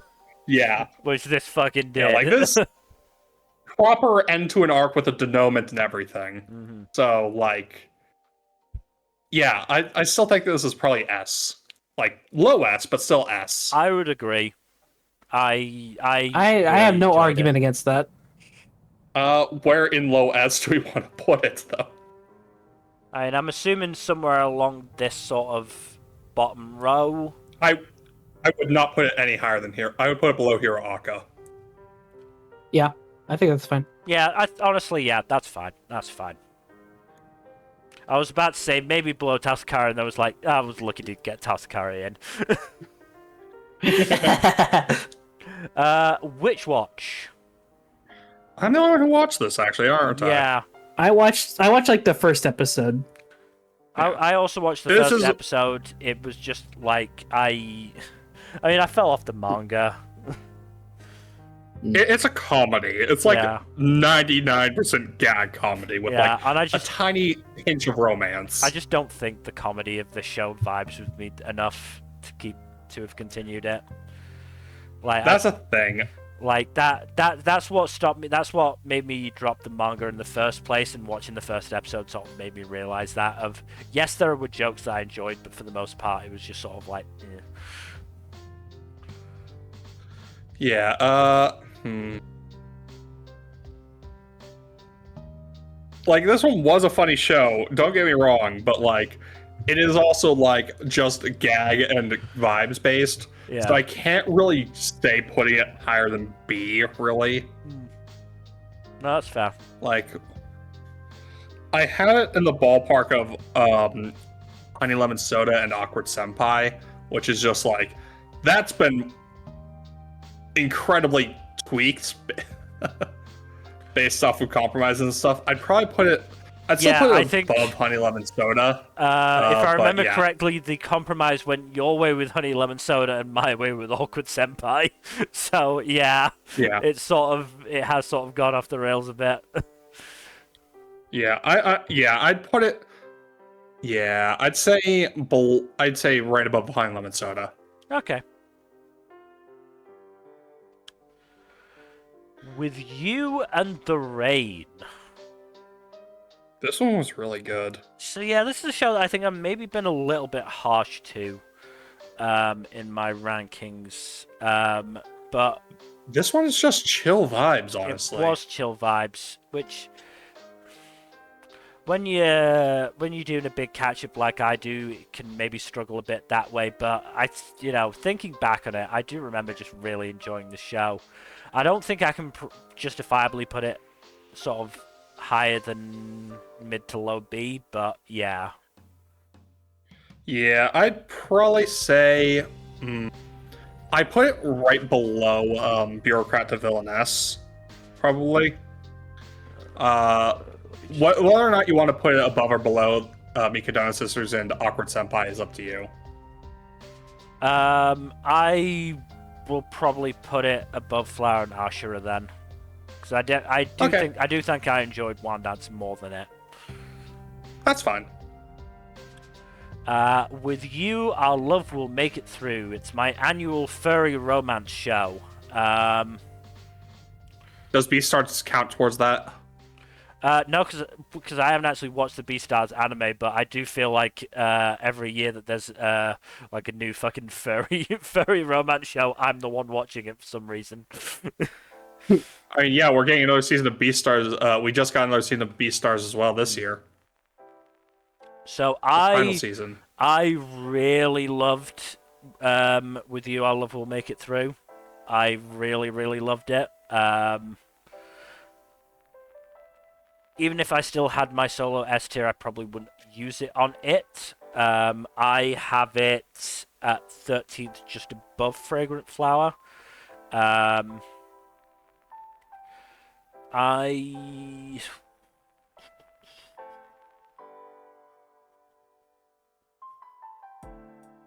Again, my ordering is all messed up in A. I mean, our orderings are all going to be messed up because of compromises. Yeah. I think below Vigilantes, above My Happy Marriage. Because I genuinely really enjoyed the show. I think the overall romance is really good. I think the secondary romance was starting to show hints of being really good. Surprisingly hot and heavy. Yeah, just a really good show overall. Yaiba Samurai Legend. Oh god, that is my last show. Okay. So, I think personally this is one of the. That was a really good one. I did have this in my top 20 for the year, if only barely. I think number you had a lot higher than I did.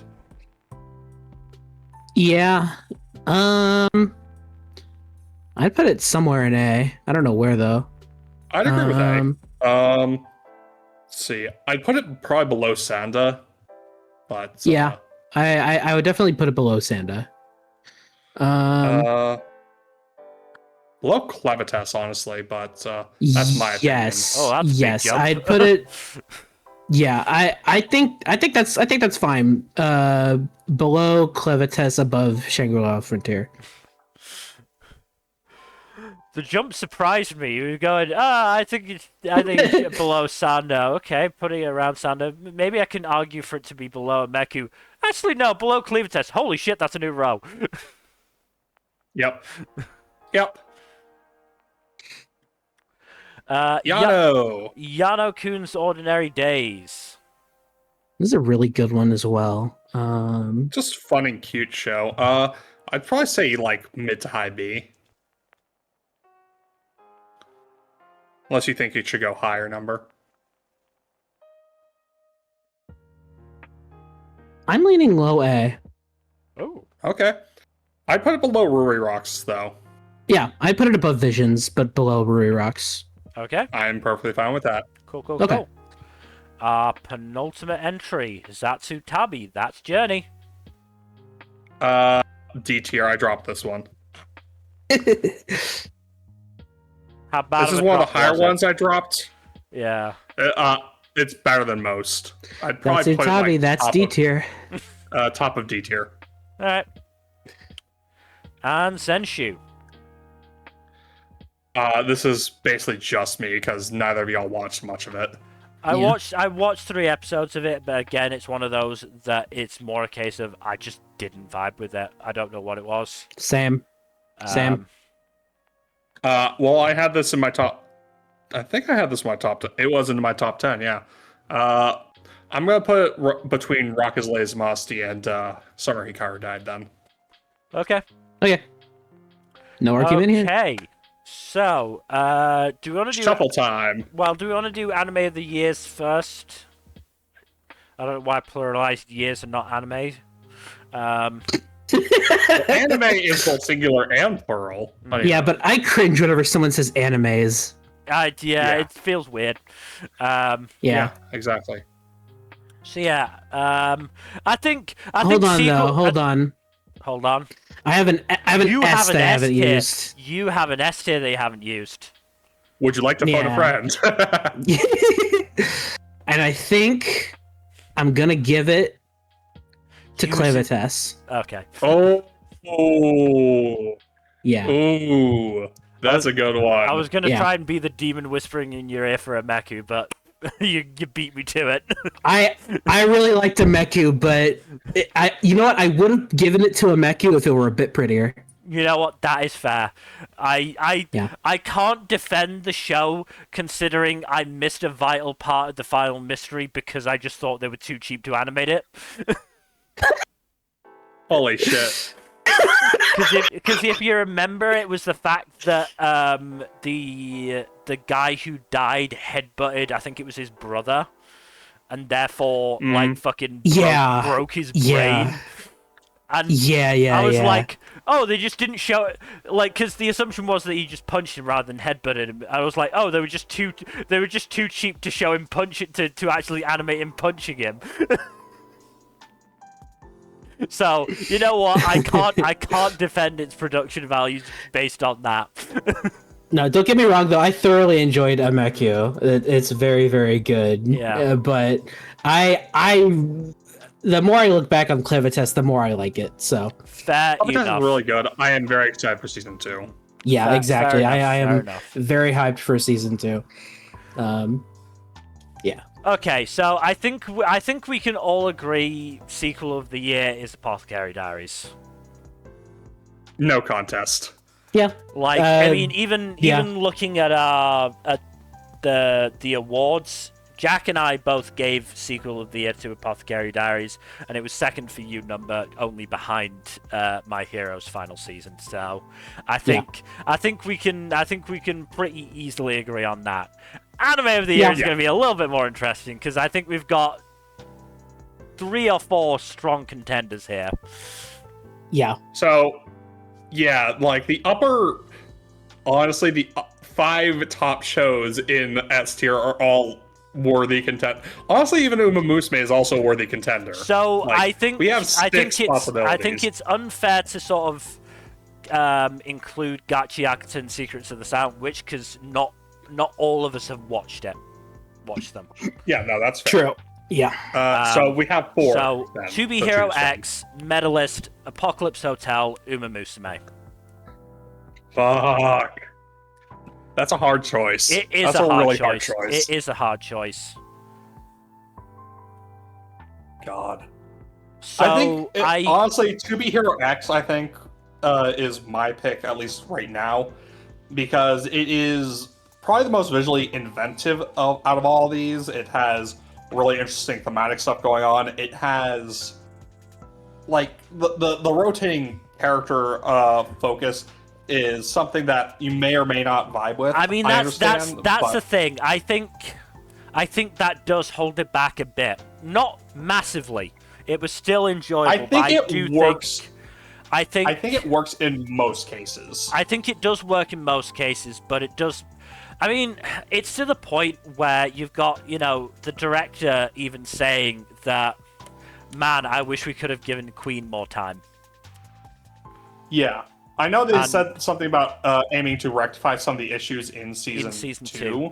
I think the other thing is that it does end at a pretty shitty point. It does. Oh, God. Yeah. It does. Look, it is a cliffhanger. It is definitely we're talking about Kaiju number 8 ending in the middle of a big fight. You talked about Shangri-La ending right before a big tournament. To Be Hero X ended right before the tournament. Yeah. In fairness, like, this was all just, the whole season was dedicated to laying the groundwork for all these characters who were going to participate. Again, I don't think it is as much of a negative factor as it is for Kaiju number 8, but I do think it is still the tiniest of black marks against it. Yeah. Okay. Yeah. All right. Don't get me wrong though. I absolutely adore this show. This show is so fucking good. It was my runner-up for the year, but of course, what my number 1 was for the year, and that's what I would push for anime of the year. No bias, obviously. Lay out your case. I mean, come on, Jack. You watch a sports show. That's very rare. I mean, if we're making that argument, Medalist is right there. Medalist doesn't exist in this conversation, okay? Go on, argue your case. Argue your case. Come on. You got this. I mean, what is there to argue? We all love Oguri Cap. We all love Bell No Light. We love the whole cast. Like, all the races are exceptionally hype. The music's fantastic. Just the journey that Oguri goes on throughout, and don't forget the White Lightning arc was spectacular. We all love Tama, and she has a fantastic send off. I mean, I'm just saying. I'm just saying. So, again, playing devil's advocate. So, if I remember correctly, the last race of the second core was probably weaker because of A, the stakes, and B, sort of a bit to the build-up of it. I mean, the stakes is the big thing, because sports anime for me, like, they have to walk a very fine line between obviously having enough stakes that you are still actually invested in them, but not having the stakes too high that where you go, well, obviously the hero's gonna win. And part of that is not necessarily the show's fault, because it's just somewhat unfortunately following history, where obviously Tamamo Cross just fucking stops racing after that particular after the Aramakiden. So it's just like, what are they fucking supposed to do? Exactly. So I can't blame it too much, but obviously there is still just that little bit of especially compared to the Tenno show was so good as that first clash between Oguri and Tama. The the G1 was really fucking good. But the issue is because it was so good, it left a high bar to clear, and because of how it finished, which is, Ogre failing to break through into the zone, it did just sort of make the Ara Makinen more of a sort of what's the phrase I'm looking for? God, what is the phrase I'm looking for? Foregone conclusion. Oh yeah. Mm-hmm. To be fair, there was still a little bit of oh god, if Ogre loses this race in history, then it's going to be real bad. But I think there's. Oh yes, don't look up history. You will get spoilers. Oh yeah, no, I've done my best to avoid that as much as possible. I think the other thing. Unfortunately, some of it is unavoidable. Yeah. Yeah. Core 1, I think. Again, I feel like I'm shitting on this show, but I'm really not. I'm just. Again, I'm trying to play devil's advocate. This was fourth for me. If we do decide on it being anime of the year, I'm fine with it. But I don't think there are any bad answers from the 4 we've narrowed. Yeah. No, that's the thing. There's no wrong answer. I would be happy with any of the 4, but I feel compelled to play devil's advocate for it. No, you do what you have to do, man. It's fine. And I also feel really bad because I feel like we're gonna come to medalist and I'm gonna be like, so medalist, and I'm not gonna have anything bad to say. All right, Bill, you're gonna have to prepare for the two of us to pick apart medalists. Then That is fair. That's fair. Anyway, so Call 1. I feel like the sort of arc of Ogre not getting put into, I can't remember what the type of races were called, but I feel like it sort of hasn't gone anywhere. Well, it wasn't really supposed to, because it's like that's just like, again, based on real history. Yeah, that's them trying to create a story from what happened in real life. Yeah.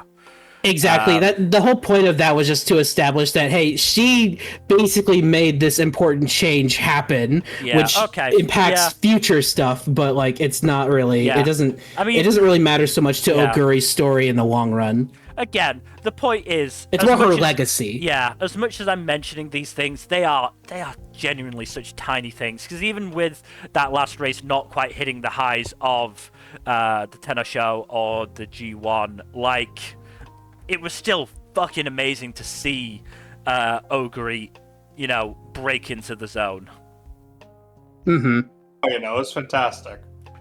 Apocalypse Hotel, I think the main mark against it is just that I think it was something like episode 7 that just wasn't paced as well as the other episodes. And so, pretty much, yeah. Yeah. So and also just missing the golden fucking opportunity to have a tank Yachio OP.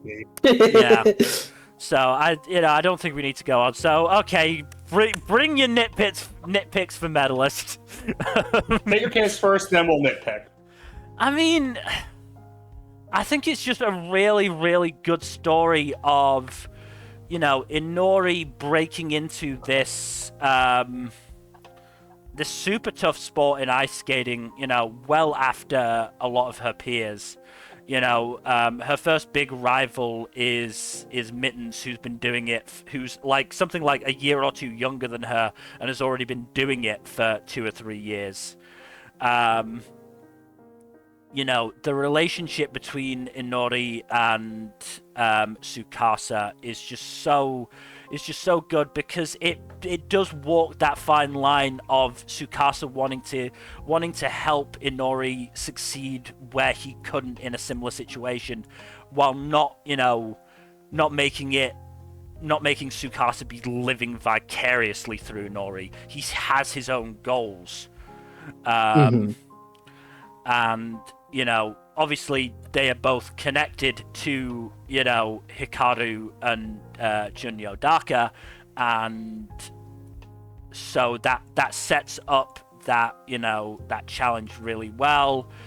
It's always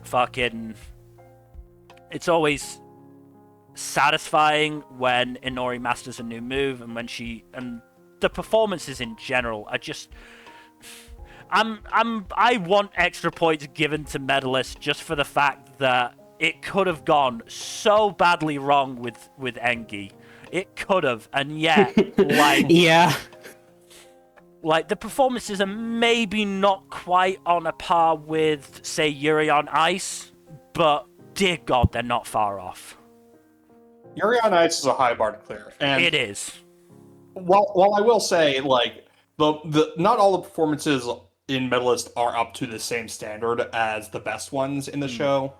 Like, they're not actively, like, they're not jarring or bad.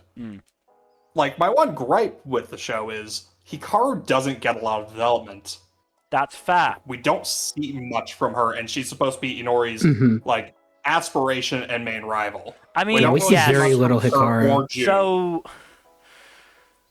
So Hikaru is interesting in the sense that, yes, she is a rival and does become more of your traditional rival later on, but this early on, it is more of a sort of start line to reach rather than somebody to compete against now.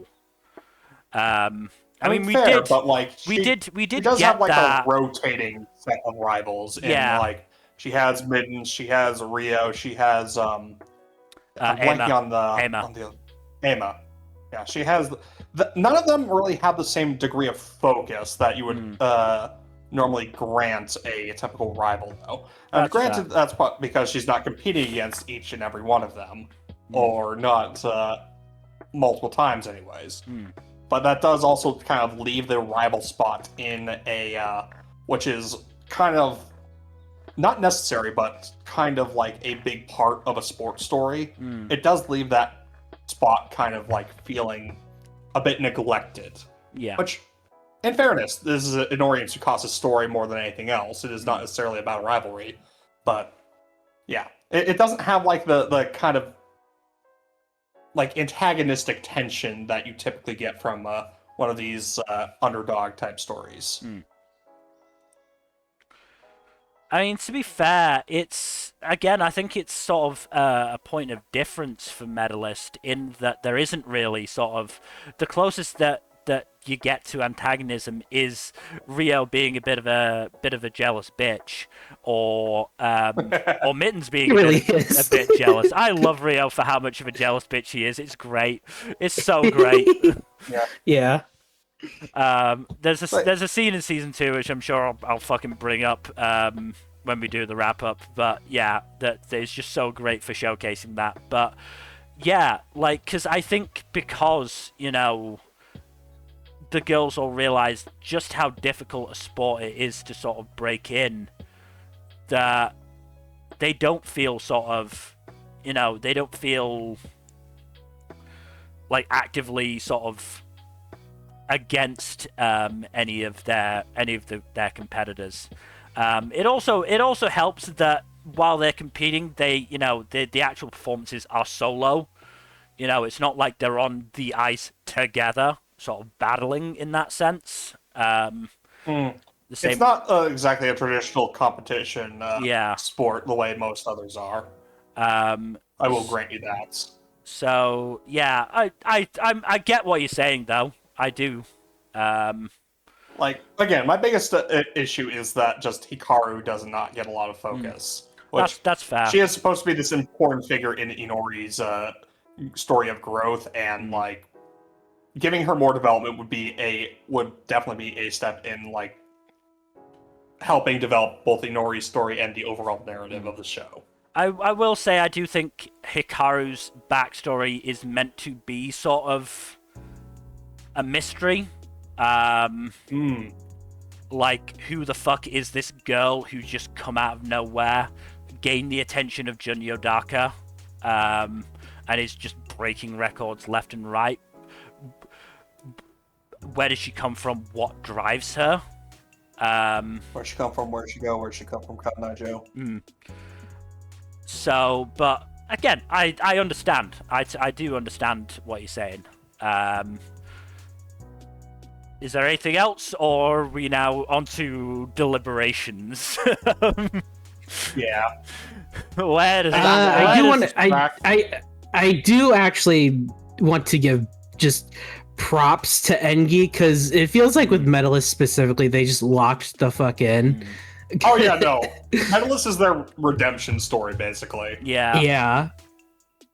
I mean, again, It's like, remember Detective is already dead, for God's sake. God. Remember that 5-second clip from the trailer that was the only good bit of animation in the entire Yeah. premiere? Yeah.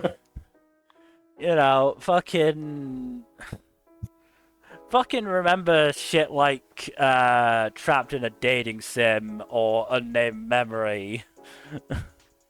God. Like, yeah. Captain Davidson wasn't even all that bad by comparison to some of their worst output. God, I can't believe. But that one also got shuffled to another studio. God, I can't believe. No, actually, no, it is still Dengi. I can't believe Detective is already dead. Got a season 2. I genuinely can't believe it. Fucking how? I don't understand it. How? But yeah, we need to come to a decision. All right. So, what do we want to vote on? So, obviously, my main pick is Medalist. But I would honestly be happy with either Apocalypse Hotel or Uma Musume.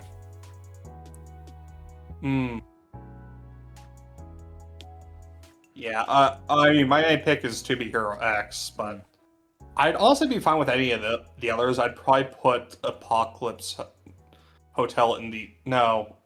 Either Apocalypse Hotel or Uma Musume in the second slot. Number? What about you? My votes are Uma Musume and To Be Hero X. Alright. So that's what? 3 votes for Uma Musume and 2 each for Apocalypse Hotel and To Be Hero X. Sounds like Uma Musume. Damn! Yes! Matt, Let's go! You thought you would need to use your solo S, and it's fucking Anime of the Year.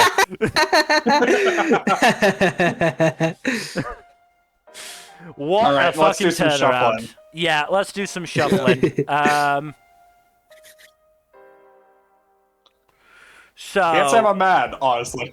yeah, no, like I said, I honestly, even if it was To Be Hero X, I honestly wouldn't have been too upset. The only reason I didn't give sort of my support to it is because it was just lower on my list compared to the other 3. It being in probably 8th, I'd probably move Nocia down compared to, you know, Medalist, Apocalypse Hotel, and Uma Musume making up 3 of my top 4. I that was my same reason for not supporting Medalist. It was still my top 10, but it was like in 7th or 8th. Yeah, no, absolutely. I mean, look, I did not go into this thinking Medalist would even be in the conversation for Anime of the Year, so... Alright.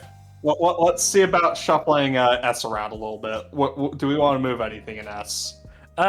We should probably... I think it's fair to say move the solo S tiers down towards the bottom end. And they're all shows that only one of us a piece watch. So, yeah, so I watched some of this as well, but I would still put it below Dan to Dan. So I'm happy enough leaving it like that. Do we want to move around anything else in here? Do you want to move One Piece up, for example? I think we can probably move it up to just below Apocalypse Hotel. Okay.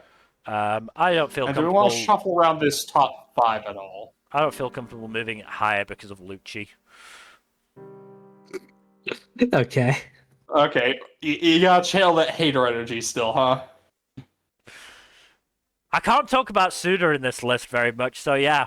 I'm honestly happy with the top 5 as it is. Yeah, honestly. I don't think I'd move anything.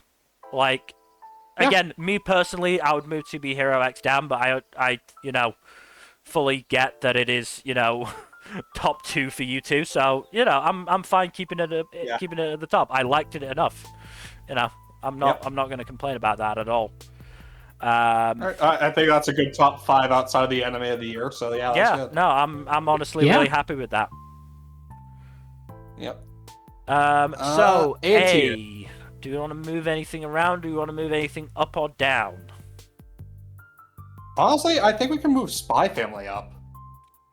I don't know. I just feel like I really like it at the top of A. All right. Like I could go either way. I just really like it being sort of that first show in A. Like I think there was just enough, and it is literally just Yuri and what's the fucking name, Nightfall being themselves. Yeah. And even then, I mean, they're even less then, themselves than they usually are. Though. yeah, even then they were better than usual this season, but they still existed. They were still a bit annoying. Odd. Um, I kind of want to move Fragrant Flower over Standa. Just because Fragrant Flower is consistently strong throughout, whereas Sanda does falter at the end. I'm honestly okay with that. Because I do have Fragrant Flower just above Sander. So I would not be against that. I believe I do as well.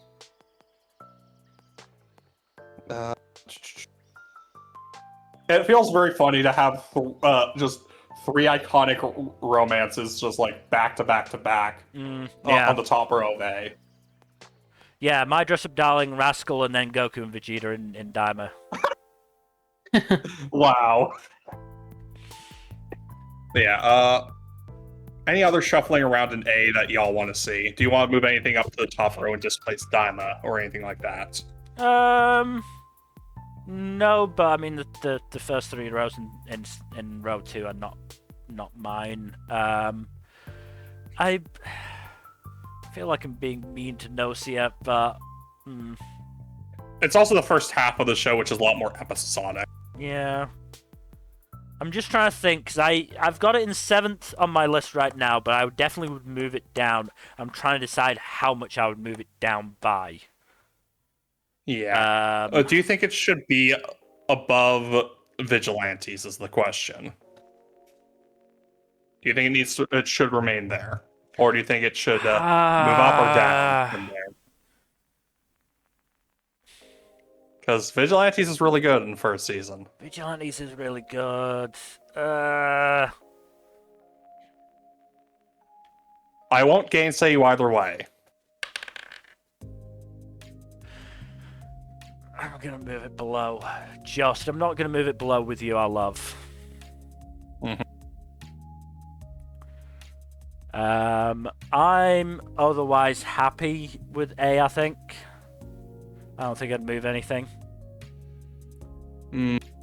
Trying to think of anything else I'd want to move. I do kind of want to move May I Ask over Danmachi. Okay. Number, are you good with that? Sorry, could you repeat that? I want to move May I Ask over Danmachi, because this is only like the final 3 or 4 episodes of the season for Danmachi. I'll allow it. Alright. Alright. Are we moving anything from A into B or B into A? Do you want to keep Visions at the bottom of A number? Yeah, I think that's fair. Then we don't need to move anything down from A. Alright. Do you want to move Red Ranger up into A? I'm honestly not opposed to that if Jack isn't. Yeah, fuck it, let's go. Alright. Sure. As I said when we ranked it, I don't think I want Food for the Soul to go up into A, so I'm happy leaving it as the top of B. It's a good gatekeeper. Yeah. Though again, if you want to move Call of the Night or Fire Force up, that is also your prerogative. Let me see where I rank those two relative to each other and Visions. Because, yeah. So I have both of them below Visions, and I actually have Fire Force 1 slot above Call of the Night, so let's just do that switcheroo real quick. Okay, that's fine. Anything else in B we want to move around? Trying trying to think. Yeah, I think I like most of these things where they are relative to each other. Yeah. Alright, cool. Anything from B into C or C into B? Do you want to move that one show into C just to even it out number? Because it is funny, but it is a bit awkward having this one little thing dangling at the bottom of B. No, Okay. I can't do it. That is fair. Lazarus needs to stay where it is. Yeah. Fair. To be fair, I would moving. never argue for Lazarus to move, so it'd either be putting something just after it and G-Clux or moving any of the shows after those two up. Mm-hmm. Twisted Wonderland. It's near the top of C still. And if you want to move it up in C... I honestly would say I thought it was better than Lazarus and G-Clux, so I think... I mean, where did I... Okay. I mean, I put it above G-Clux. I probably was a bit mean to it. Yeah, I want to put it at the bottom of B. I wouldn't put it any higher than that, but I think bottom of B is okay. Because I did get some enjoyment out of that show, definitely. I think it probably doesn't quite hit the highs of, say, Lazarus or G-Clux, but I don't think it got anywhere near the lows either. Yeah. So, moving anything about in C. Let's see. Do I have everything where I more or less want it relative to each other? Yeah, basically. Actually, honestly, let's see. You can move Amagami Sisters up, actually, bottom of B. Okay.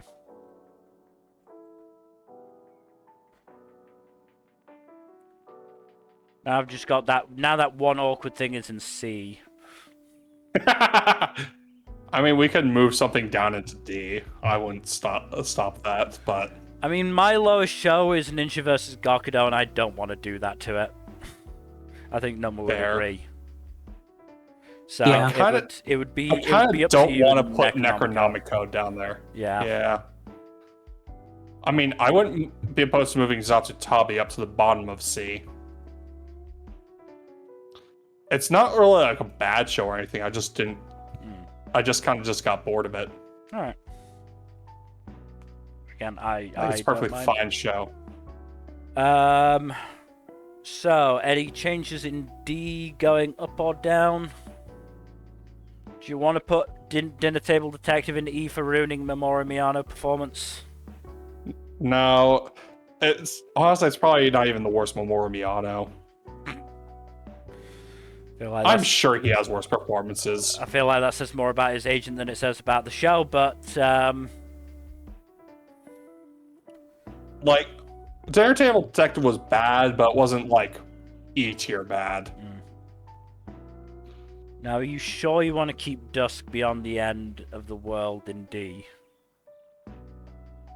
I don't think it belongs in E tier. E tier is reserved for a special kind of awful. Fair. I had to make the argument. Like, we only have 2 shows in E tier, and they are both very, very bad. And then I mean, not the worst of the year, mind, but we don't have the worst of the year on this list. I mean, we do. We've got Aside from One Bamba Punch. Bamba Yeah. Bamba Bamba Vampire. Yeah. I mean, we don't have most of the other worst of the year on the list. That is fair.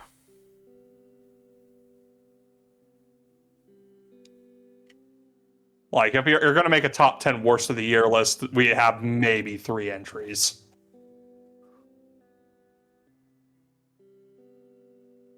I'm just looking. yeah, I'm just looking. looking at the lowest scores on Mal, which is obviously not, necessarily an indication, but we've got Bogus Skill Fruit Master from Winter 2025. Fuck that noise. Behe Neko. Gohan's latest nausea inducer, Momentary Lily. Oh yeah. Trying to fucking ruin Yuri. Yeah.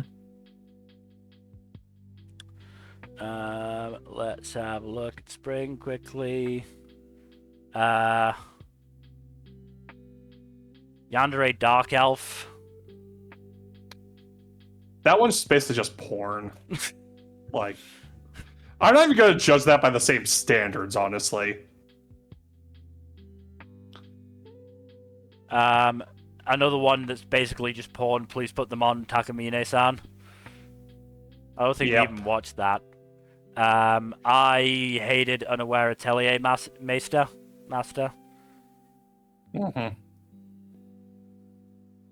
I'm still upset that Mononoke Lecture Logs didn't get fucking licensed. Yep.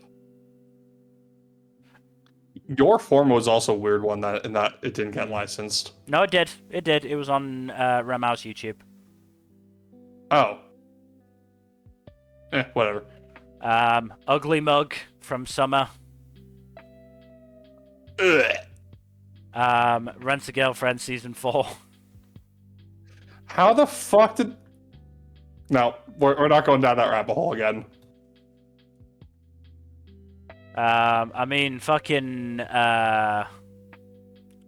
Scooped Up by an S-Rank Adventure is in, like, the bottom 3 of summer shows. Duke's Daughter isn't far above it either. No, it isn't. And those both wound up in D tier. Mm-hmm. Same with Assassin Princesses. And for... Turkey also has a low... Honestly, Turkey has a much lower rating than it deserves. I'm not surprised about that, to be fair. Fall One Punch Man Season 3 has a 4.75. That is hilarious. Wow. And deserved, honestly. It was very bad. We've also got Cyviz, The Sound of Heroes, Gatherer's Adventure in Isekai, Hands Off, the fucking massage porn show, Hero Without a Class, Banished Court Magician. Both of those I watched the first episode of and fucking hated.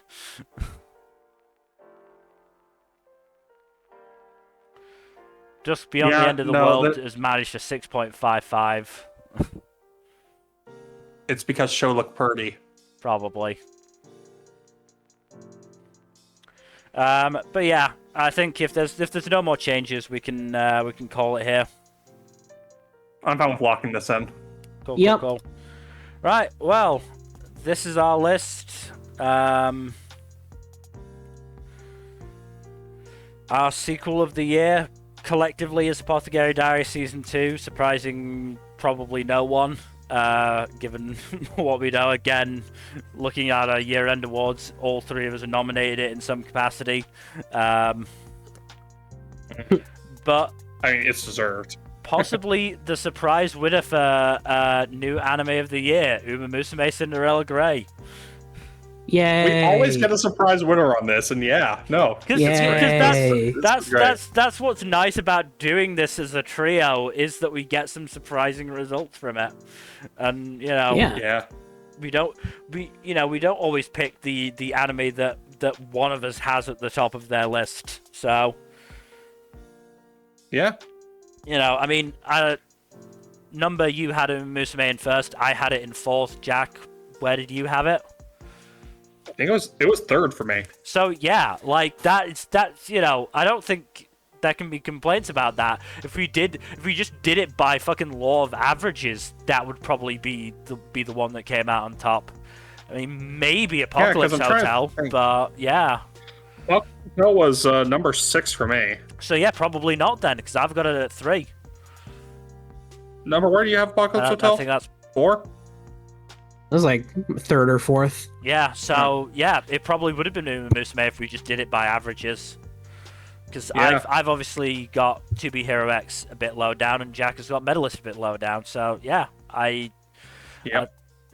I think Uma Musume is probably the best choice we could have come with. I think as a representation of our year. Yeah. But yeah, that is everything. So I will just click save. There we go. There is the list, and I will actually download it. And I will actually try and we'll go to the fucking folder where it is and actually rename it so I know what it is. Probably a smart move. But yeah, that is everything for today. So thank you everybody for watching. Hopefully you've enjoyed us talking for 4 hours about anime again. As always.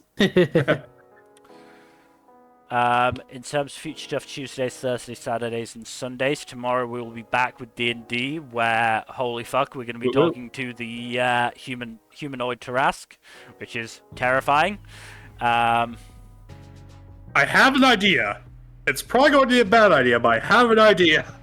Look, Jack, if you want God. Aldane to be reduced to just his boots, I'm not going to stop you. Look, if you're familiar with the Mazo, then maybe, just maybe. But yes, thank you again for watching. Please do give us a follow and a subscribe here on Twitch and all that YouTube stuff. Like, subscribe, comment down below, and please press that bell icon, yo. And otherwise, hopefully, we'll see you tomorrow for D&D. Good night. Later. Bye bye.